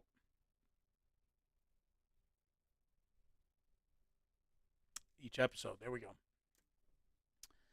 Uh, I'm gonna boy. And you know what? Okay, so Toga. And you know what? I never have been successful with "that's what she said" joke even one time. I don't use it. I don't use it at all. I've said it in conversation, but not in context. I've never actually, hey, that's what she said, right? Kind of thing. Uh, Moto Alley. Okay. I think I get what you're going for. You're trying to be the station that he's listening to. Yes. So the viewer is you, and I want to transport the viewer, okay, into this video. Like you're sitting down and you're just chilling out. There'll be a TV. I want a TV there because it's got to be somewhat modern, right? But you just got the radio on. Rough day at work, whatever. Let your imagination flow. But you're listening to the radio and you're looking out the window. It could be snowing. It could be raining. I mean, I don't really care at this point because that's just one of those little things that you think of at the very last second. But whatever happens, happens, right? And it slowly happens over the radio. Okay. Uh, I can even put a TV in the background and have a crack in the TV, so the TV doesn't work. So you can't get anything on that. So that's why you're listening to the radio instead of watching TV. Like that. Oh, you know what? I do like that. uh,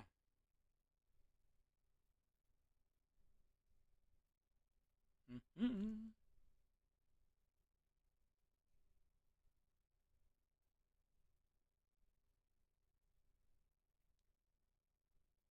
we go.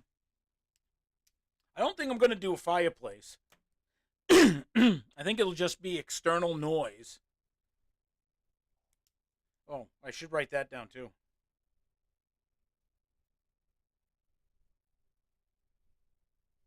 You guys have been a big, big help today.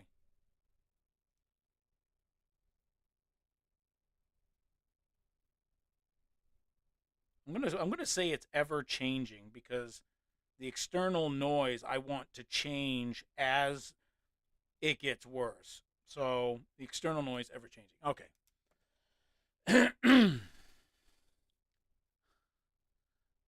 Moto Alley, I almost spit out my coffee when you said to crank it to get the reception.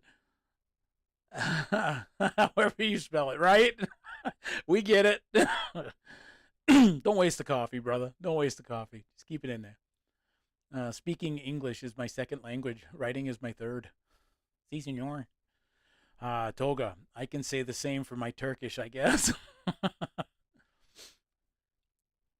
Like the photo to your left. Okay, got it. Thumbnail. Moto. Gotcha. Okay, so what would come first, the thumbnail or the radio episode? Or the title? Yeah, it is first person perspective, right? So, like I was showing you with that paused video that I had watched, it just picture yourself, you come home from work and you're sitting down, right? And your TV doesn't work, it's cracked, it fell over, whatever. I can even put a cat. I've seen people do that in videos. They'll add like this cat with, and it's animated, like his tail will flicker, he'll look up and he'll just lay there, kind of thing. And that might give it the presence of mind where the cat's sleeping next to or near the TV that's cracked. He could have knocked it over. You know how cats can be? Cats knock over everything. Ask me how I know. I don't have any cats now.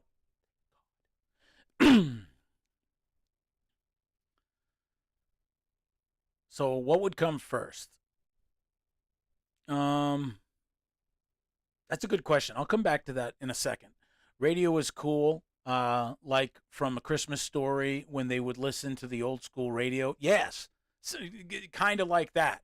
But it's with nowadays. I mean, you got your phone and stuff like that, and I can even. Oh, here's another thing. I can put the phone on, like, say he's sitting on the couch or something. I can put the phone on the couch or a phone on the side table, and it's blinking, no battery, right? So your phone's dead, TV's cracked. There's the reason for the radio.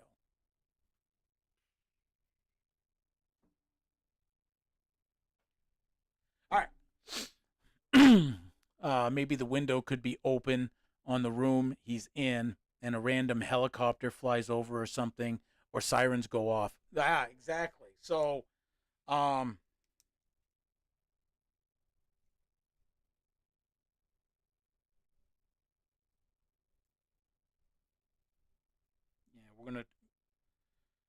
yeah, all right, we're gonna have to sub point. We have a sub list now. Uh, Sirens, heli.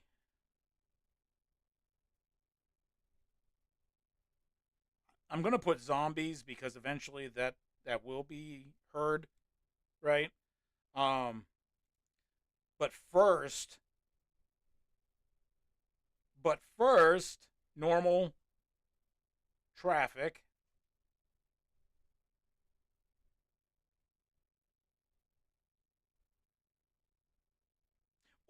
Oh, here's something. Here's something. Okay, so um, I gotta. So yes, it starts out normal, right? Oh, don't lose it now. Uh, oh, here we go. Yes. Okay, so I did it again. All right.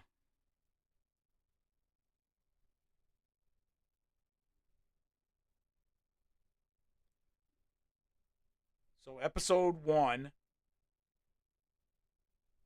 Okay, so external noises. I'll just okay, ever changing. So sirens, heli, zombies, normal traffic. Obviously, that's not in row, but it's kind of like those are going to be what you're going to hear eventually, like in different orders, obviously. But if we went with the Romero movies, now his did technically start with Night of the Living Dead. However, I don't want to start with the night. I'd like to start it morning. So morning, right? Um, and this could be the reason why when you're looking, you're not getting up for going to work because shit hits the fan, right? So things are being canceled, and he hears this on the radio or something like that.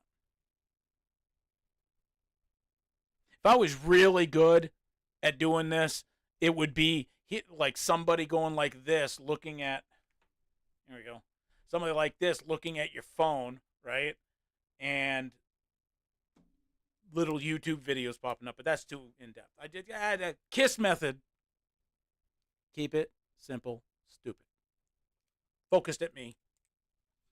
Because sometimes I don't keep it simple. I just gonna go, yeah, anything is possible. Let's rock it. I still don't know the answer to your question though, Moto Alley, where you say, so what would come first, the thumbnail or the radio?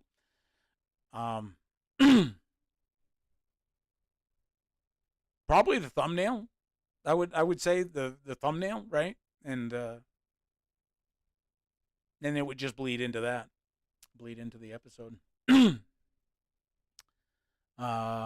Window, and then that could be around the same time a breaking news bulletin comes over the air.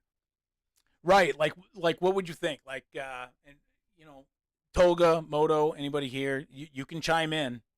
All opinions count. They may not all be used, but they all count. So throw your hat in the ring if you want. So I was thinking like the first 10 minutes, because nobody wants to sit and listen to make believe normal day crap for a long time. But to really set it home, to set the point and get that point across to the viewer, there has to be that normality that locks you into place. 10 minutes would be a good enough span of time to bring that person in, to be like, okay, I know my surroundings. I kind of know what's going on. We're just chilling at the moment, listening to the radio. And then, and the sun is rising, and then boom, all of a sudden, there you go. Oh boy. There's the first, oh, there was an attack at a local mall. And then they go back to, whatever. Hopefully we'll have more on it. And, we would, prayers, blah, blah, blah. And then it goes back to music, right? That would be after like the 10 minutes. Like at the 10-minute mark, boom, we get an interruption. This just in from reporter Haley, that, blah, blah, blah, there was a random attack at a mall or something like that, kind of dropping a hint for Dawn of the Dead. If anybody's ever watched the Dead movies as many times as I have, setting the scene, then it could be around, setting the scene for episode 1 start. Oh, I see what you mean. Almost like a short video synopsis to get into the episode. A Saturday or Sunday morning, catching the scores of the games from the night before. Oh, even better. So, okay. So on top of that, we would have an AI voice, different, doing sports. And having it on a weekend, that's perfect. Like a Sunday. If it happened Sunday morning, I like that. Or Sunday afternoon. It all depends on if I can get animation for like sun to rise eventually throughout the episode. If that's like way above my pay grade, I can't do it. And you'll just see like, oh, well, it's afternoon, right? And then the next episode, it might be nighttime. Yeah, it will be nighttime. But yeah. So morning, we're going to put, if you guys are cool with it, we're going to put Sunday. Because that's perfect for a day off. We add in sports. What's more normalizing than that? Sprinkling in, the first like half hour or 20 minutes of blah, blah, blah, right?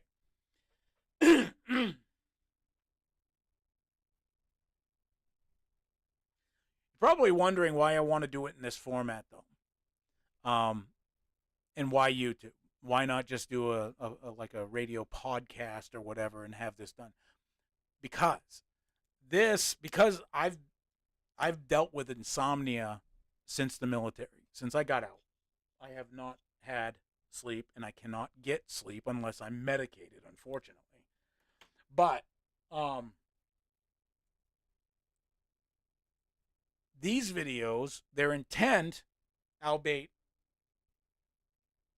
commendable, just aren't what I'm looking for. But a lot of people use them to go to sleep too. That's why there's the ambient rain. That's why there's the fireplace added with the crackling fire and so on and so forth. So I want to do that. And not only for myself, but maybe for others that have a hard time going to sleep or just enjoy that type of thing. And who knows? I might throw out the first episode and people are like, well, this is retarded. And I don't mind if they think that way, but it just means that, I tried it, off the bucket list kind of thing. Or getting the highlights from videos posted from other YouTubers. I asked so then you could know what direction to take the episode. Oh, yeah. In today's day and age, 10 seconds is supposed to be enough to bring someone in. 10 seconds? Toga, I love the cinematic logic behind the project. If you can hold it as is, this could be biggest catchy side, in my opinion. Well, I appreciate it, man. Could be. Don't know if it would be. There's a lot of work, mind you. It's just like with that ship behind the ship plans behind me, where I know it's a project. I like lengthy projects. I don't like one and done. Like, to me, this, like, I don't know, you fiddle fat around. Like the little scale models I used to be into. I'd build them and then be like, now what do I do? And people are like, oh, you put it up there. And then I would be like, it just sits there. It's a dust collector, And they're like, well, you put a lot of hard work and time and effort. And I'm like, yeah, but I don't value time and effort because you do what you do. And if you're doing it because you enjoy it, then there's no price tag on it, So I'd take it and I'd throw it into a diorama. I'd wreck it, melt it, and look like it got into a wreck. And I'd make the diorama and then stick that up on the shelf and be like, well, now what do I do with it? And I'd enjoy it for a while and then I'd throw it away. That's just it's my mentality. I mean, I'm not a materialistic guy. I could care less. Just because I put a lot of time and effort into something doesn't mean that that's the only excuse or reason to keep it. Did I just go off on topic? I went we jumped. We did Dukes of Hazzard way into the marshlands. Wee. I have no idea what direction I was heading in that. But back on topic. Back to this. Shorts and Instagram reels are shortening the attention spans. Yes. I looked at my analytics, which I don't ever do, but I looked at my analytics yesterday of my channel. And videos.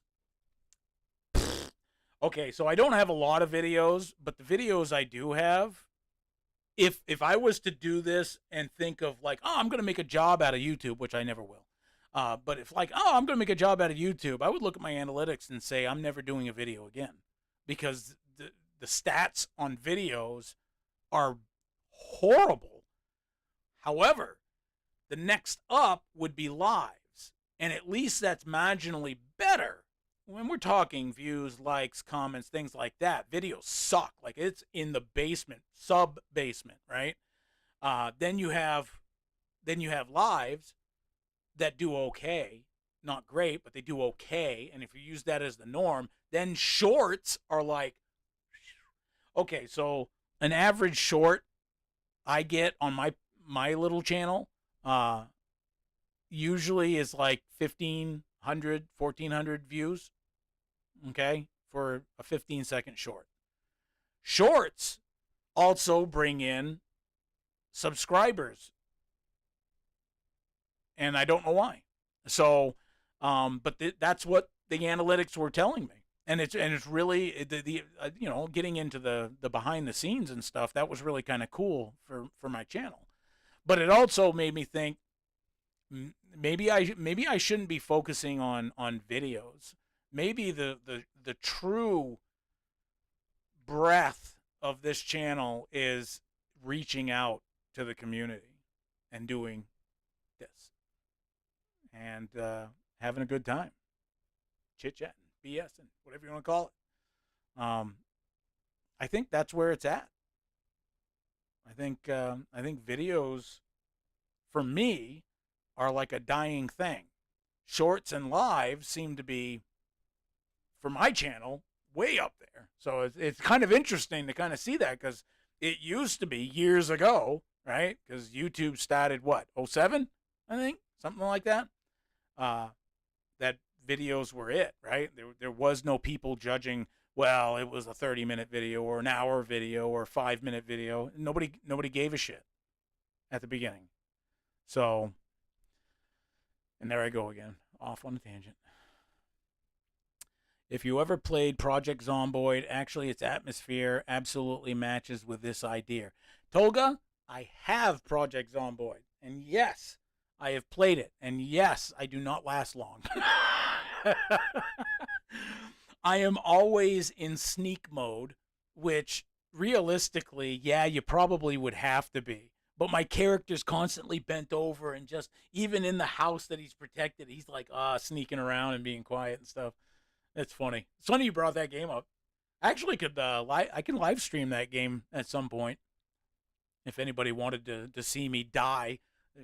I call it a dying simulator because, the game specifically states this before you start the new character. It says, this is how you died. Thanks for the pep talk. So, yeah. Unfortunately, Moto. Yeah. Shorts is where a lot of the idiots lay. Anyways, where are we at with the brainstorming? Don't know. I don't know. I actually wrote down quite a bit so far, anyways. Sounds good at work, but still listening. All right, Moto. Not a problem. A firefighter. Yeah, he stopped in. He was the first one to come on, and he went for a Halloween ride, he said. So he's probably doing video and what do you call it, little twirly thing, drone thing. Who knows what he's videoing. He might just go on for a ride, but I doubt it. I think he records every ride. I'm not that good with survival games either. Oh no, this like Project Zomboid is beyond a survival game. Like it tries to like match realistic things, right? As best it can. Even though it looks, it's in that isometric view, right? Moto, I only get community comments, which I'm not downplaying or complaining, but my vids reach nobody else, and if they do, they never return. So there's that. Moto, I get it. I have, let's see, it splits it up. One of the statistics in the analytics splits it up to non-subscribers and subscribers of watching your videos. And it also goes to, watched and returning kind of thing. Or, yeah, watch from subscribers and then returning or whatever. I don't know. But it's got some really funky stats.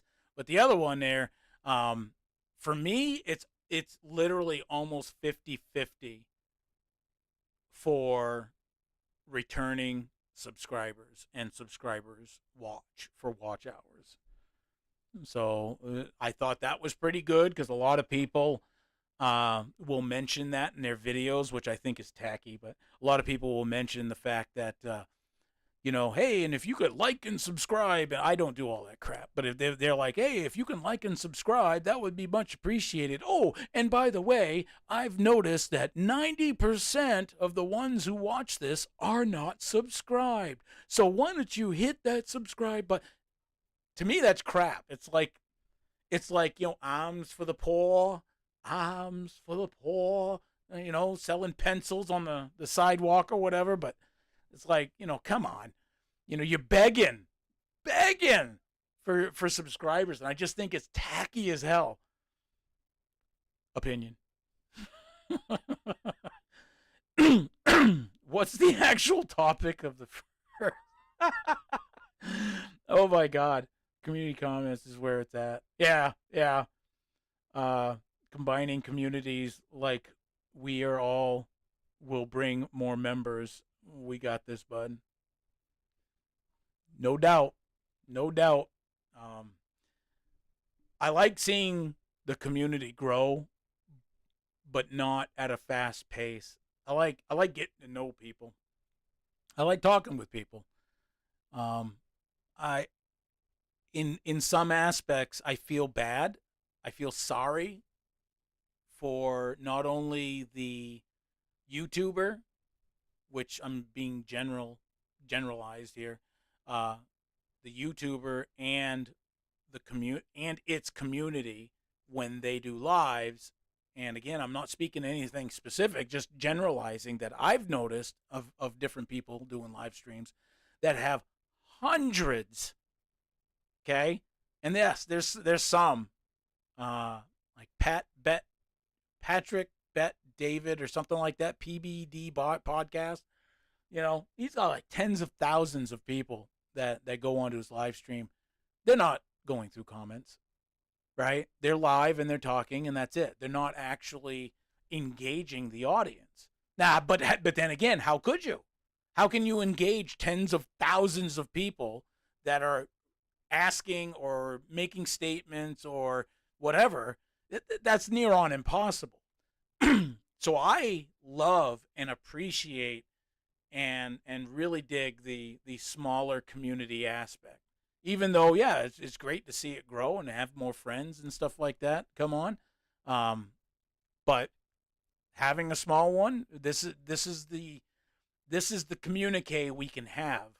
If there was 150 people on here, guaranteed there's probably 10% that are doing what you guys are doing, posting comments and whatnot. But that 10% of 150, that's still quite a bit of conversations, and there's no way I'd be able to keep up, even with that. So I can imagine, when you have bigger channels, that I just feel bad. Like as a viewer, you're not getting heard, so why even bother commenting?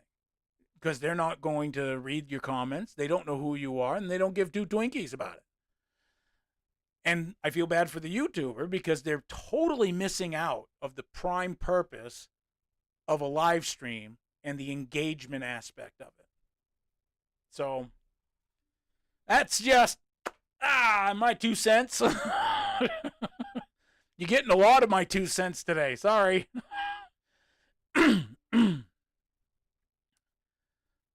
Yeah, let's see. Some or a lot of them are obligated type comments because you support them. Am I? No, you're not being negative. Don't meant to be, but just saying I make some unheartfelt comments because I really didn't have the time. No, exactly, Moto. That's kind of what I was talking about a little bit, And no, you're not being negative at all. And you have people that feel obligated to, say something or whatever, right? And you shouldn't have to, right? You speak when you got something to say, and if you're quiet, then you got nothing to say. There's no judgment, there's no persecution.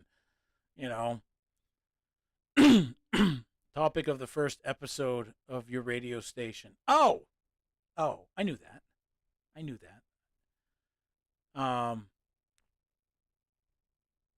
Just a comment. Great video. Enjoyed this. Is enough for my video. Oh, just a comment. Great video. Enjoyed this. Is enough for my videos. I'm the same way, and it really doesn't matter if anybody comments to him at all. To be honest, you can see the interaction in the amount of views, of what you put out. Um, to as a YouTuber to expect comments because that might make you feel like you did good because you might have worked hard on a video or something like that, and you'd feel better if people gave you attaboys and pats on the head. Kind of vain, actually. But, um, to each their own. That's just not how I would do it, or how I think of the process, anyways. Topic of the first episode of your radio station. Okay, so here we go. It needs, okay, so there's really no topic, Moto Alley. Again, try to picture yourself sitting on the couch. You turn the radio on, and it's a normal day. It's a normal radio station, right? So anything that you would hear today would be coming across that radio. So there wouldn't be a topic per se, other than it is the stat of the zombie apocalypse unfolding as you listen to the radio. So it starts out normal, and then you get the periodic, oh, somebody got attacked, or, this just in, there was a massive brawl, at a bar or something like that. Just little things like that, and then they get progressively more, right? As the episode wanes to its end, and then at the end, shit's really hit the fan. Now there's a lot less music and more of the news and going back and forth to the reporter, to this guy and that guy. Sports isn't being relayed anymore, and it's kind of like taken over the conversation on the radio. And then that's a primer in itself to episode 2, if it goes that far, to episode 2, where now you're in it, right? There's no hiding from it. There's, things are still chaos, right? But that's kind of how, the progression would go in my mind anyways. And there's a lot of space in my mind. There is an Aussie guy who shares real life survival and primitive techniques without even saying one word. And now he has over 11 million subs. Yeah, if you can find that niche, not only something you're good at, something you like, and you're going for it with the mentality that I want to make this profitable, you can do it. You can do it. People have done it, and that guy's no joke, right? Over 11 million, that is no joke. There's a dude, okay, speaking of millions of subs, there's a dude that has over 13 million or whatever subs. Maybe, I don't know, maybe it's like a lot more than that. But he plays games, video games, called The Rad Brad. I don't know if you guys ever heard of this guy. No.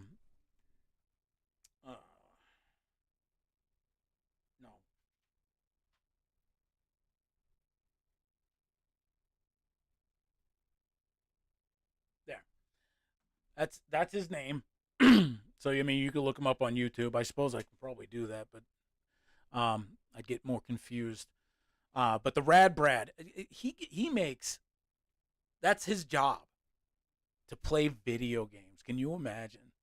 And he makes bank. I mean, he's good at what he does, but he started out literally just like, hey, it's just me. I'm playing a video game. I got early access to it, and it just like snowballed from there. And I don't know how long he's been, 5-6 years, maybe a little bit longer. But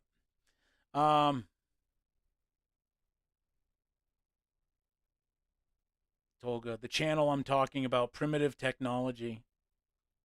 There's another one that's really good about survival stuff, and that's TA Outdoors.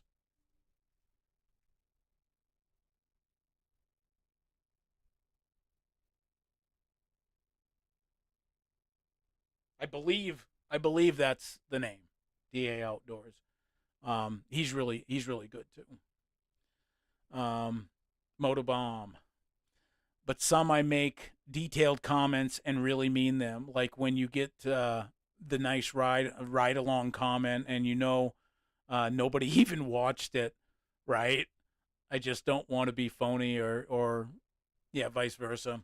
And yeah, I've seen that. I've seen people comment on videos that literally were posted. Now, mind you, these are like 20-minute, 30-minute long videos, or even 15-minute videos. And 2 minutes after it was posted, you start seeing comments. Great ride, this and that. You know damn well they didn't watch it. The thing's only been uploaded for 2 minutes. So yeah, there's a lot of people out there that are just like epically fake. And Moto Alley, yep, absolutely. Just be yourself.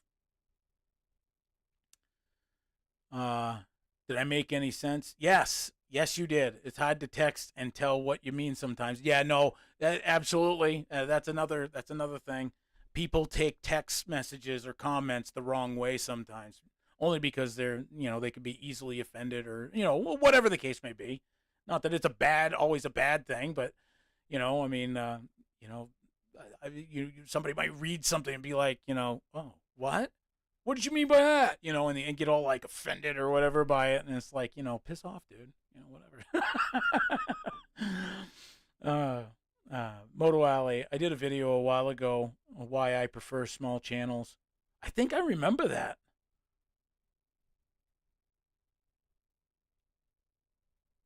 I don't know when, but I think I remember that. Moto Alley, you may be missing my point. I just don't know how to say it. Probably didn't. Lack of sleep brain. I'll leave that subject alone.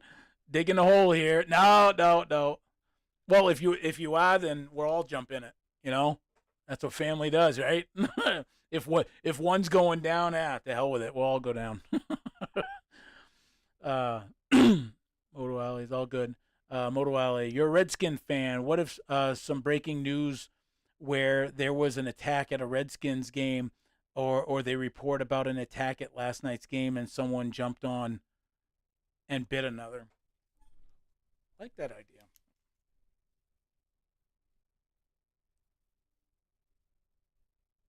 I do like that idea. More ideas, the better.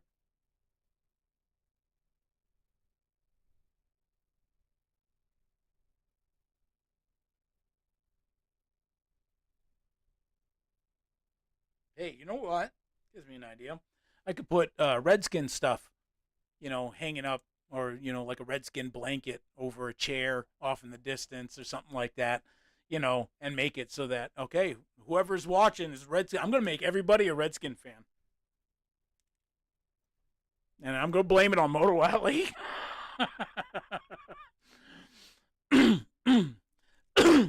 Oh, I know that channel too. Okay, yep. I got what you're saying now. Oh, Moto Alley, you just got it. All right. It took him reading it for me to understand.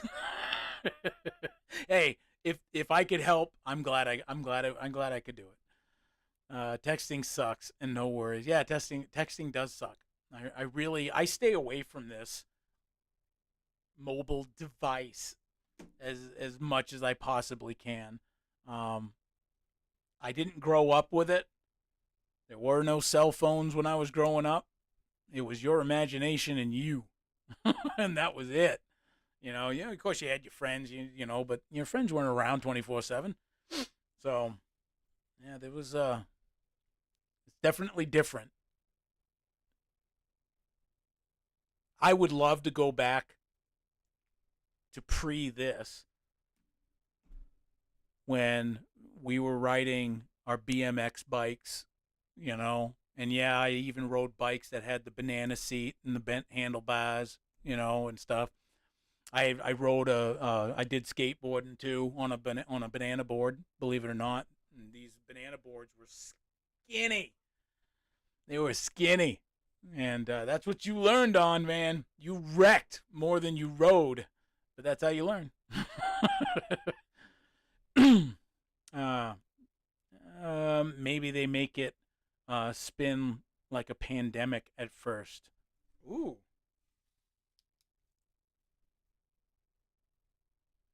How would I write that?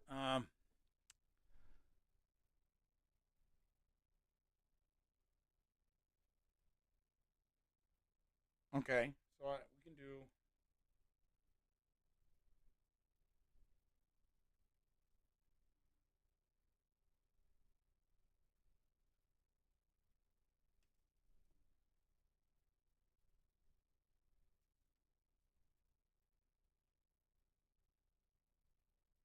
a viral outbreak, right? Viral outbreak, and then I'll put sort of a side note pandemic.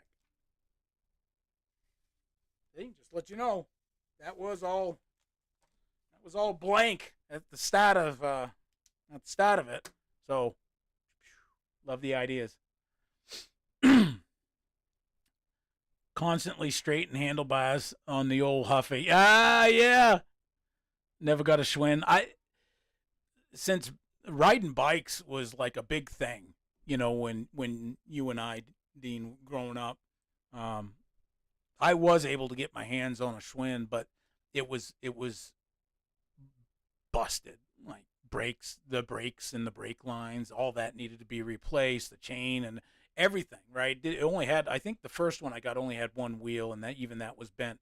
But I rebuilt that sucker, and I loved the hell out of it. The only thing I started getting annoyed by was those skinny ass seats that were on them. It's like, I'm a bulky guy. I don't like that seat at all. Oh, we used to make our own jumps. You remember that? We used to, we'd grab rocks, cinder blocks, some crappy, like, wafer thin plywood, and we'd be like, all right, that looks good, and we'd be like, and we'd jump it. Half the time we would like totally biff it, because the ramp didn't hold. So yeah. Moto Alley. Let's see, and then maybe some or the people get transported to the hospital, but shit goes south on the way or at the hospital. At the hospital. I like at the hospital. Page 2.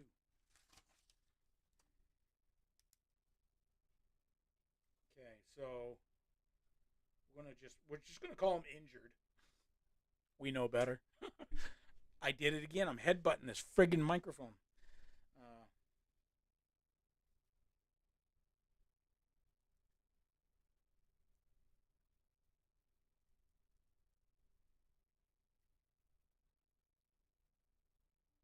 and then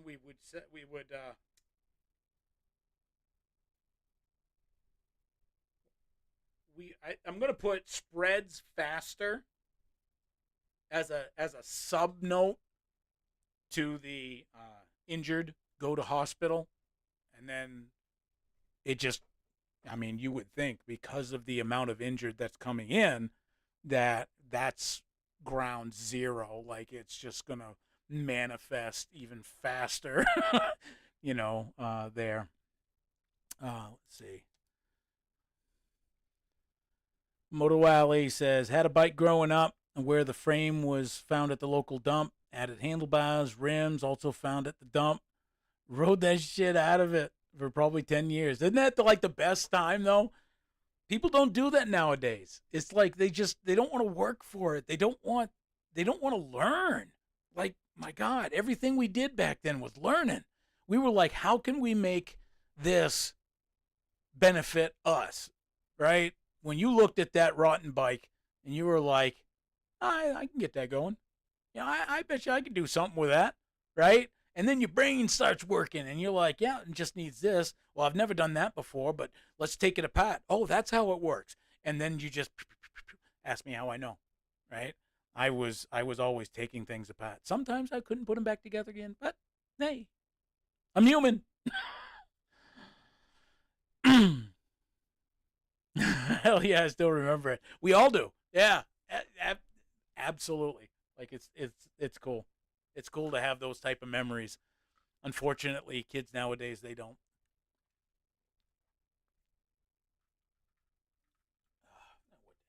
Yeah, they dribbled on me. Hole in my lip. All right. So what we got? We got that. I think. Oh, that's what I was gonna ask. Okay, so yes, the topic. Why the dead guys over here? Zombie Saloon. You guys even notice that? Zombie Saloon?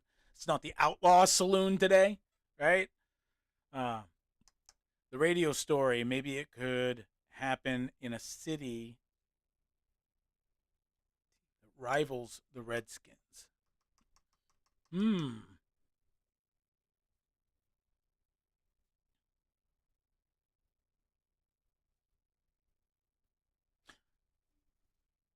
Off to- off topic. Before I forget it, this should be in the living room. I got to write that down. I don't know why I didn't think of that last time. I didn't even put that in there. Living room. All right. Uh, bay window. And I only say bay window, not the regular ones, because you can see more. You can see more out. You know, it just helps with the scene. Um, However, here's the thing. Here's the thing.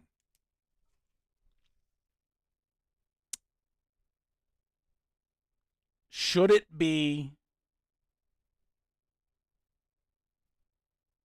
rural? Was that too loud? Should it be rural? Should it be suburbia or inner city?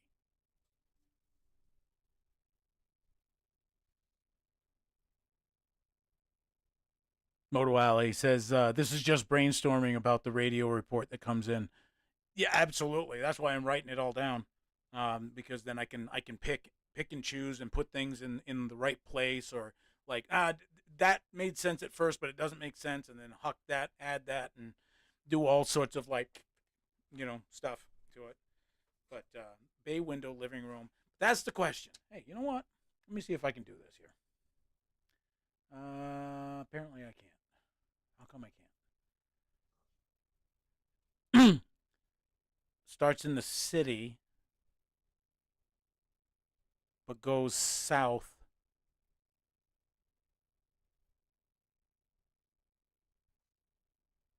Starts in the city. Okay, I get what you're saying.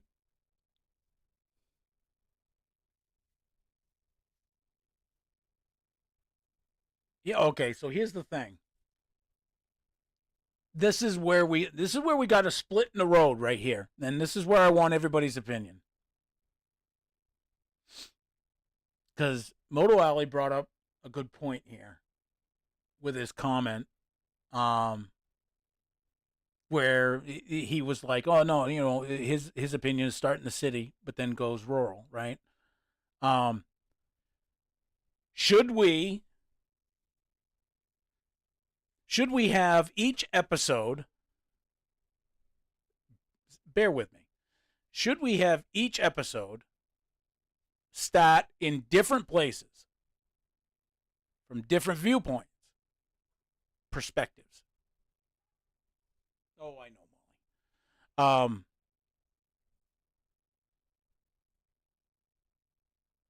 Because we can have it so that every episode is from this guy's perspective in the same house throughout. Or we take a different direction and it starts with this guy in the house, but then in episode 2 it might be somebody else in an apartment building inner city, or something, you know what I'm saying? Like it could start rural and it could go all over the place each episode. Think it over. I will be right back.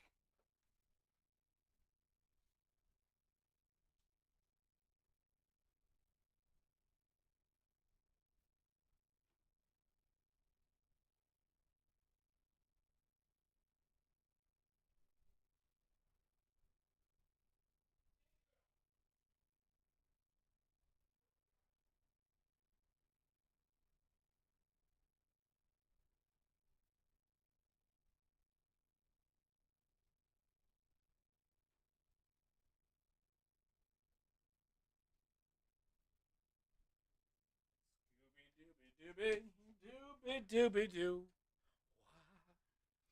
All right, I had to let the dogs out.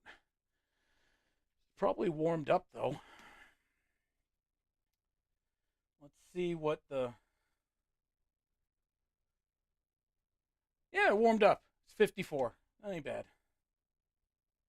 Not bad at all. Okay. So, let me read the comments. Let's see what you guys have said. I was absolutely going to type a closer one. Episode 1 could be city, and then later on it goes rural. One could be a huge home. Another could be a trailer park. Ooh, I like that. So, okay, different perspectives. So instead of doing the same and you're in the same apartment, I like that because it kind of gives a variety so that like each episode you're not seeing the same thing. I think in this case it would work doing different perspectives at different time frames. That would be cool. And I think we should start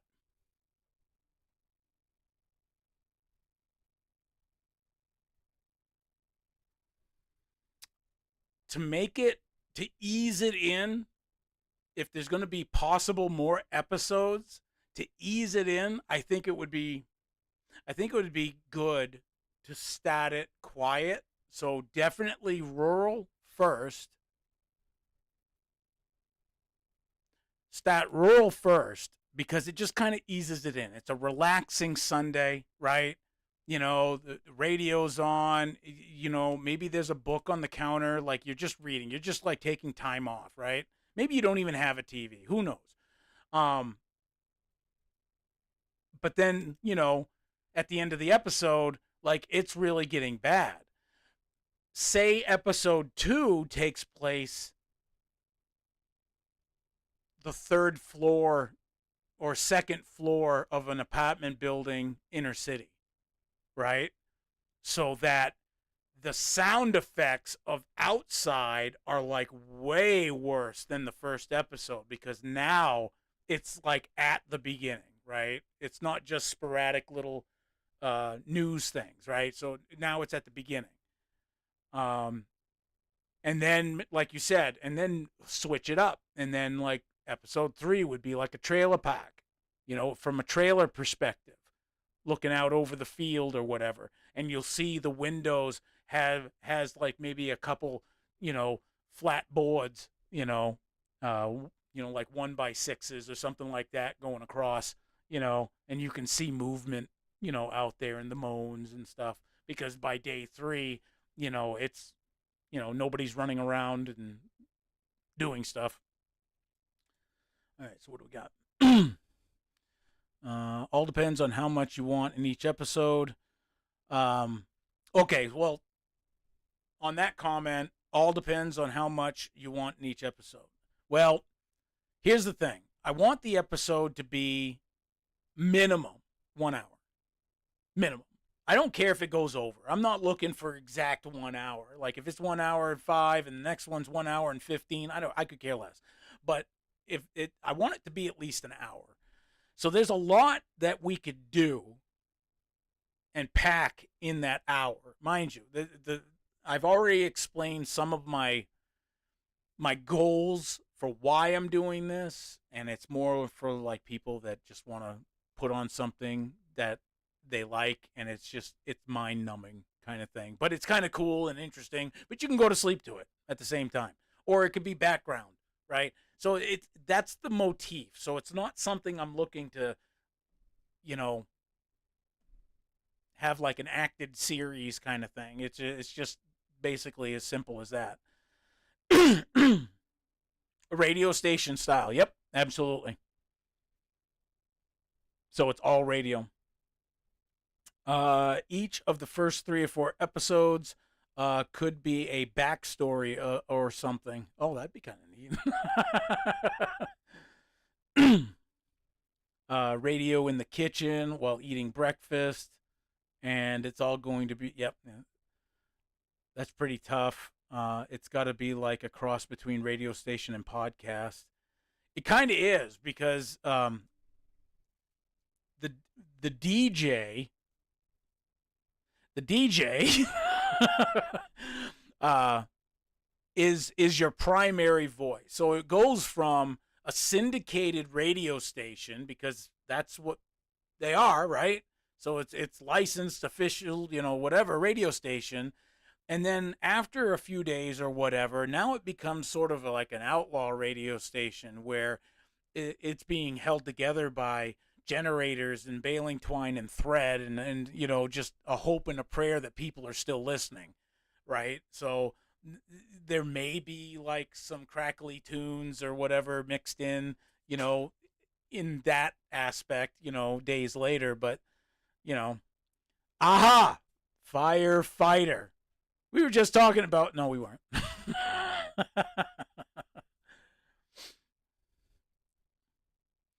Kind of like an audiobook, but it's a mix between everything literally you just said, Moto Alley.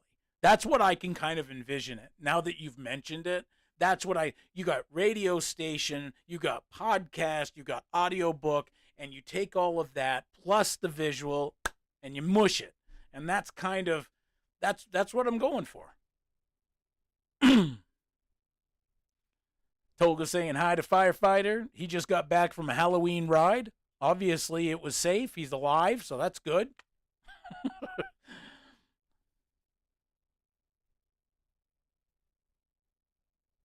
He would be in his radio station, and this is where it gets kind of interesting because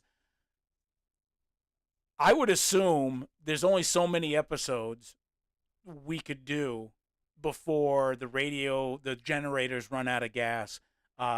Or he ends up, here's a twist, he could end up being bitten while he was trying to get gas for the generator. And he spends the next, whatever day on the radio. And then it just, you hear him like go silent, but the radio is still on. And then you hear, zombie sounds, right, of him, and then the radio goes off. So, and that could be the end of all that string of that zombie apocalypse style type deal. And finally subbed to Firefighter. Firefighter's awesome. He has a great channel. He has a Honda Shadow, and that bike looks cool. It really does. He seems to think it needs to be like upgraded and beautified and whatnot, but the bike looks great. I got to watch the playback and see what you are up to. I'll follow along now. A little backstory for Firefighter. Oh, yeah.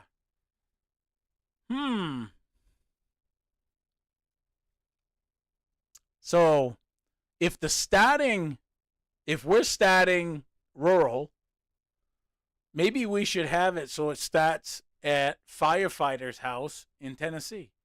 Or does he live in Tennessee? I don't know. Somewhere down there.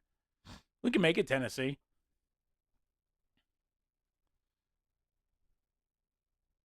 Appreciate it. Just a thing here and there.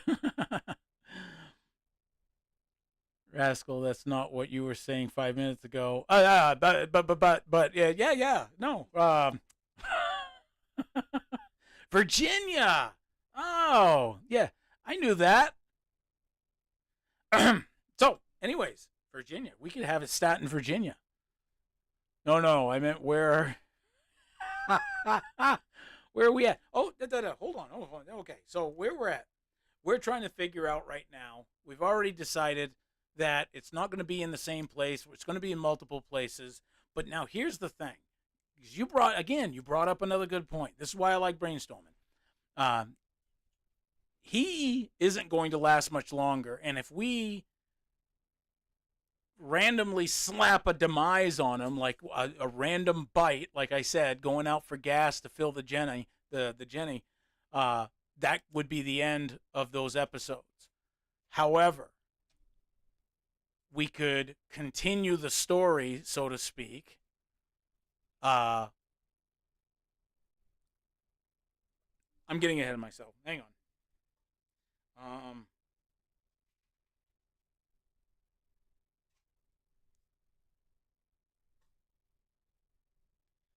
And DJ, I'm going to have it so he gets bit.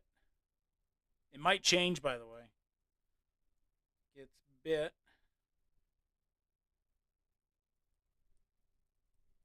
Filling the generator. Okay. So,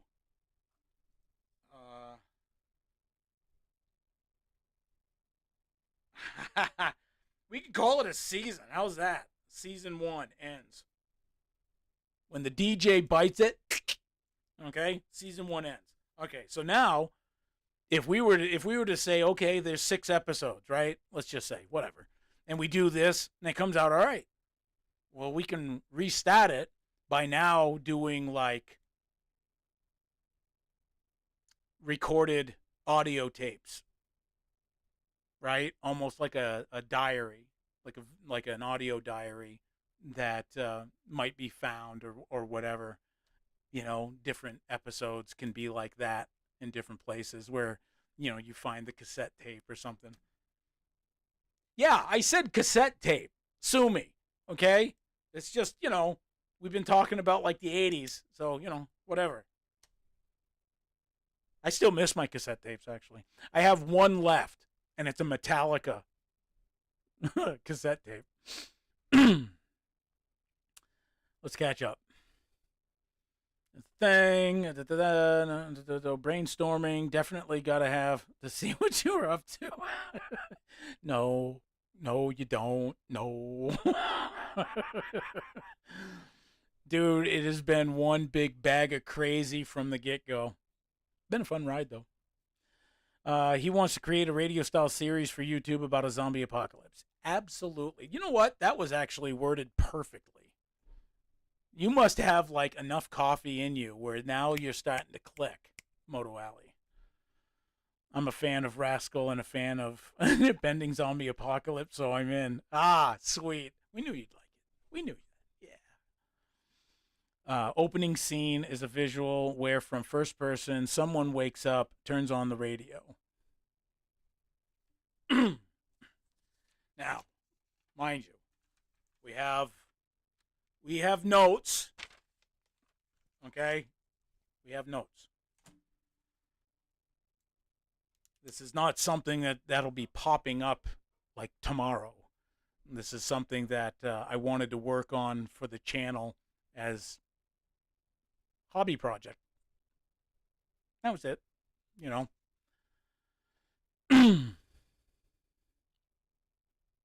All 3 brain cells. Oh boy, you guys are something else. Oh, what's that? Oh, okay. I probably got a couple hours more sleep than you, though. True. Firefighter doesn't sleep a lot. Doesn't sleep. You know why? Oh, perfect segue, Moto Alley, is because Mr.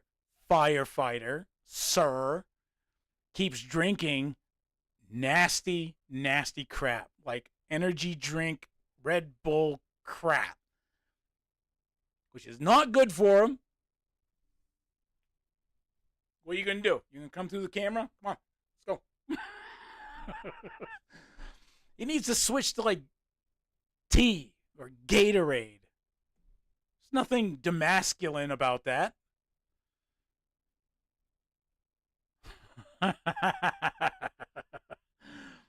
My mind just went. The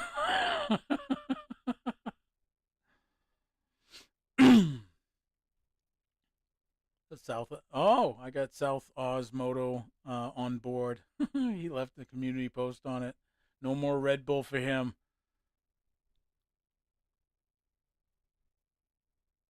Yeah, converting people how, dude? Like seriously, like you got to jump off the bandwagon, okay, and get a pool of healthy. Go wee, right? That's what you need to do. Just saying. And I told you sound effects are free on this channel. Just throwing it out there.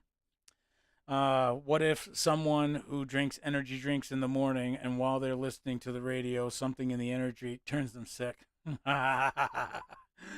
Does this random person happen to have a job that requires climbing ladders and driving big red trucks? Random, mind you, all random. Yeah. Could be an episode. I just hit 3 7-Elevens to get my buffalo chicken rollers. Good God.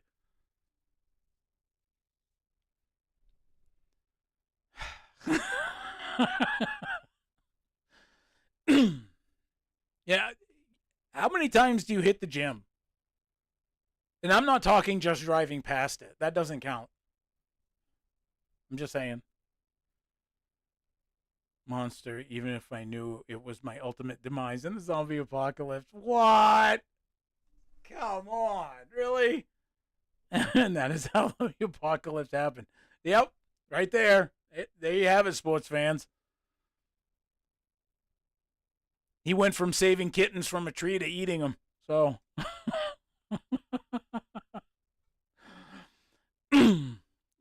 Unbelievable. Way more than I stop in. That's what I was saying. Driving past don't count.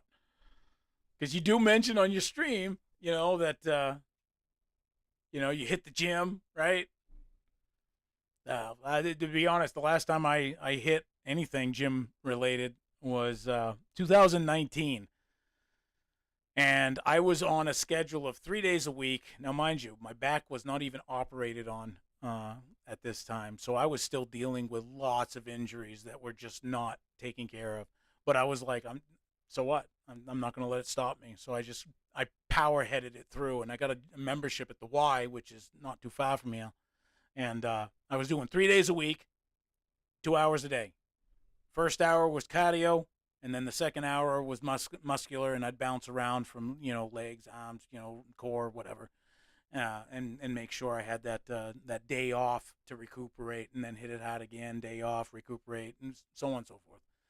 Anyways, my back was already toast to begin with, but I said, I feel spunky.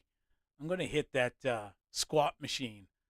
And instead of just feeling like a wuss, I couldn't do free weights at this point. My body wasn't quite there yet. So what I did was I went to the machines there, the squat machine, and I was like, I don't want to look like a wuss and do 50 pounds or 100 pounds. So I did 250, 300, and I'm like, I could do this, right? And it's one where you got your feet on a steady platform, and this is what you're pushing up with, right? And I felt my back pop, and I was like, that was it. I literally could not lift my feet. I had help going up the stairs and out of the Y, and I haven't been back since. I've had all sorts of operations, but I haven't been back to the gym since. But good news for me, anyways, is that I got my hands on a treadmill, and that should be being delivered soon. Not today, but soon. And he's the crazed Redskins fan that breaks in the stadium, attacks another fan, and bam, full zombie mode. I'm officially at the age that I don't care about weight, but rather form. Oh, look at that. Yeah, the form. Not the weight. Kind of thing. Treadmill, yes. And it's one that does this. It goes up, down, it reads your heart and all that. It's got all that, fancy crap on it. But it's better that if I take a fall because of all my health issues, if I take a fall in my house, I'm good. If I take a fall a couple miles away from my house, that's not so good. because now I'm out there a lot longer because I don't know about you, but have you noticed people don't stop? They have a tendency to gawk like, oh, that poor guy, he's on the ground. Hey, we should go to McDonald's.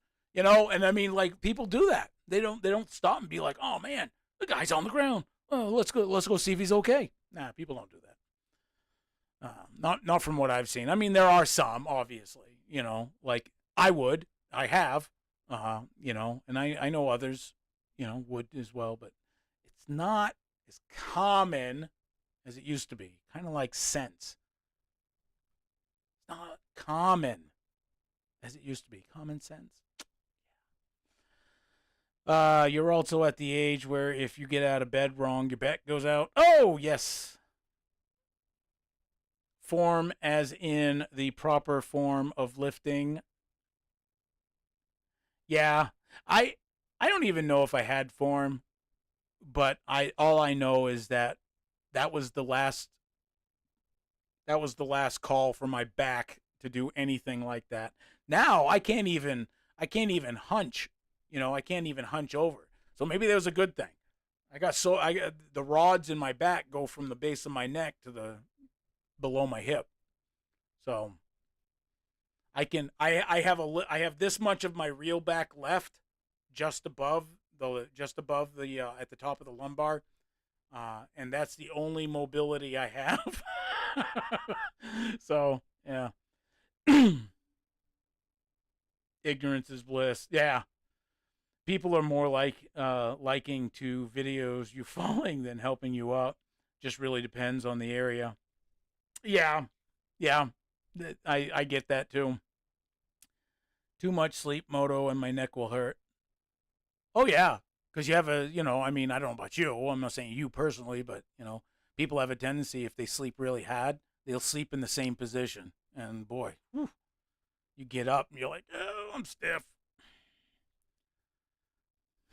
Moto Alley, he feels that. Get a good night's sleep and regret it because you can't move your neck. I'm Batman. All right, guys. I appreciate everything. It looks like I got enough to work on, for sure. But I know that the wife and kids will be coming home soon, which means epic noise. But hey, another 3-hour stream. Holy cow. And I could probably still go if it wasn't for the fact wife and kids are coming soon. So it's been a pleasure and it's been an honor to be able to chit chat with you guys. You guys are like the super coolest people. I've met a lot of people, especially on Motobomb's channel. A lot of good people over there as well. And these communities are just amazing communities. So with that being said, you guys take care, have fun, stay cool, peace.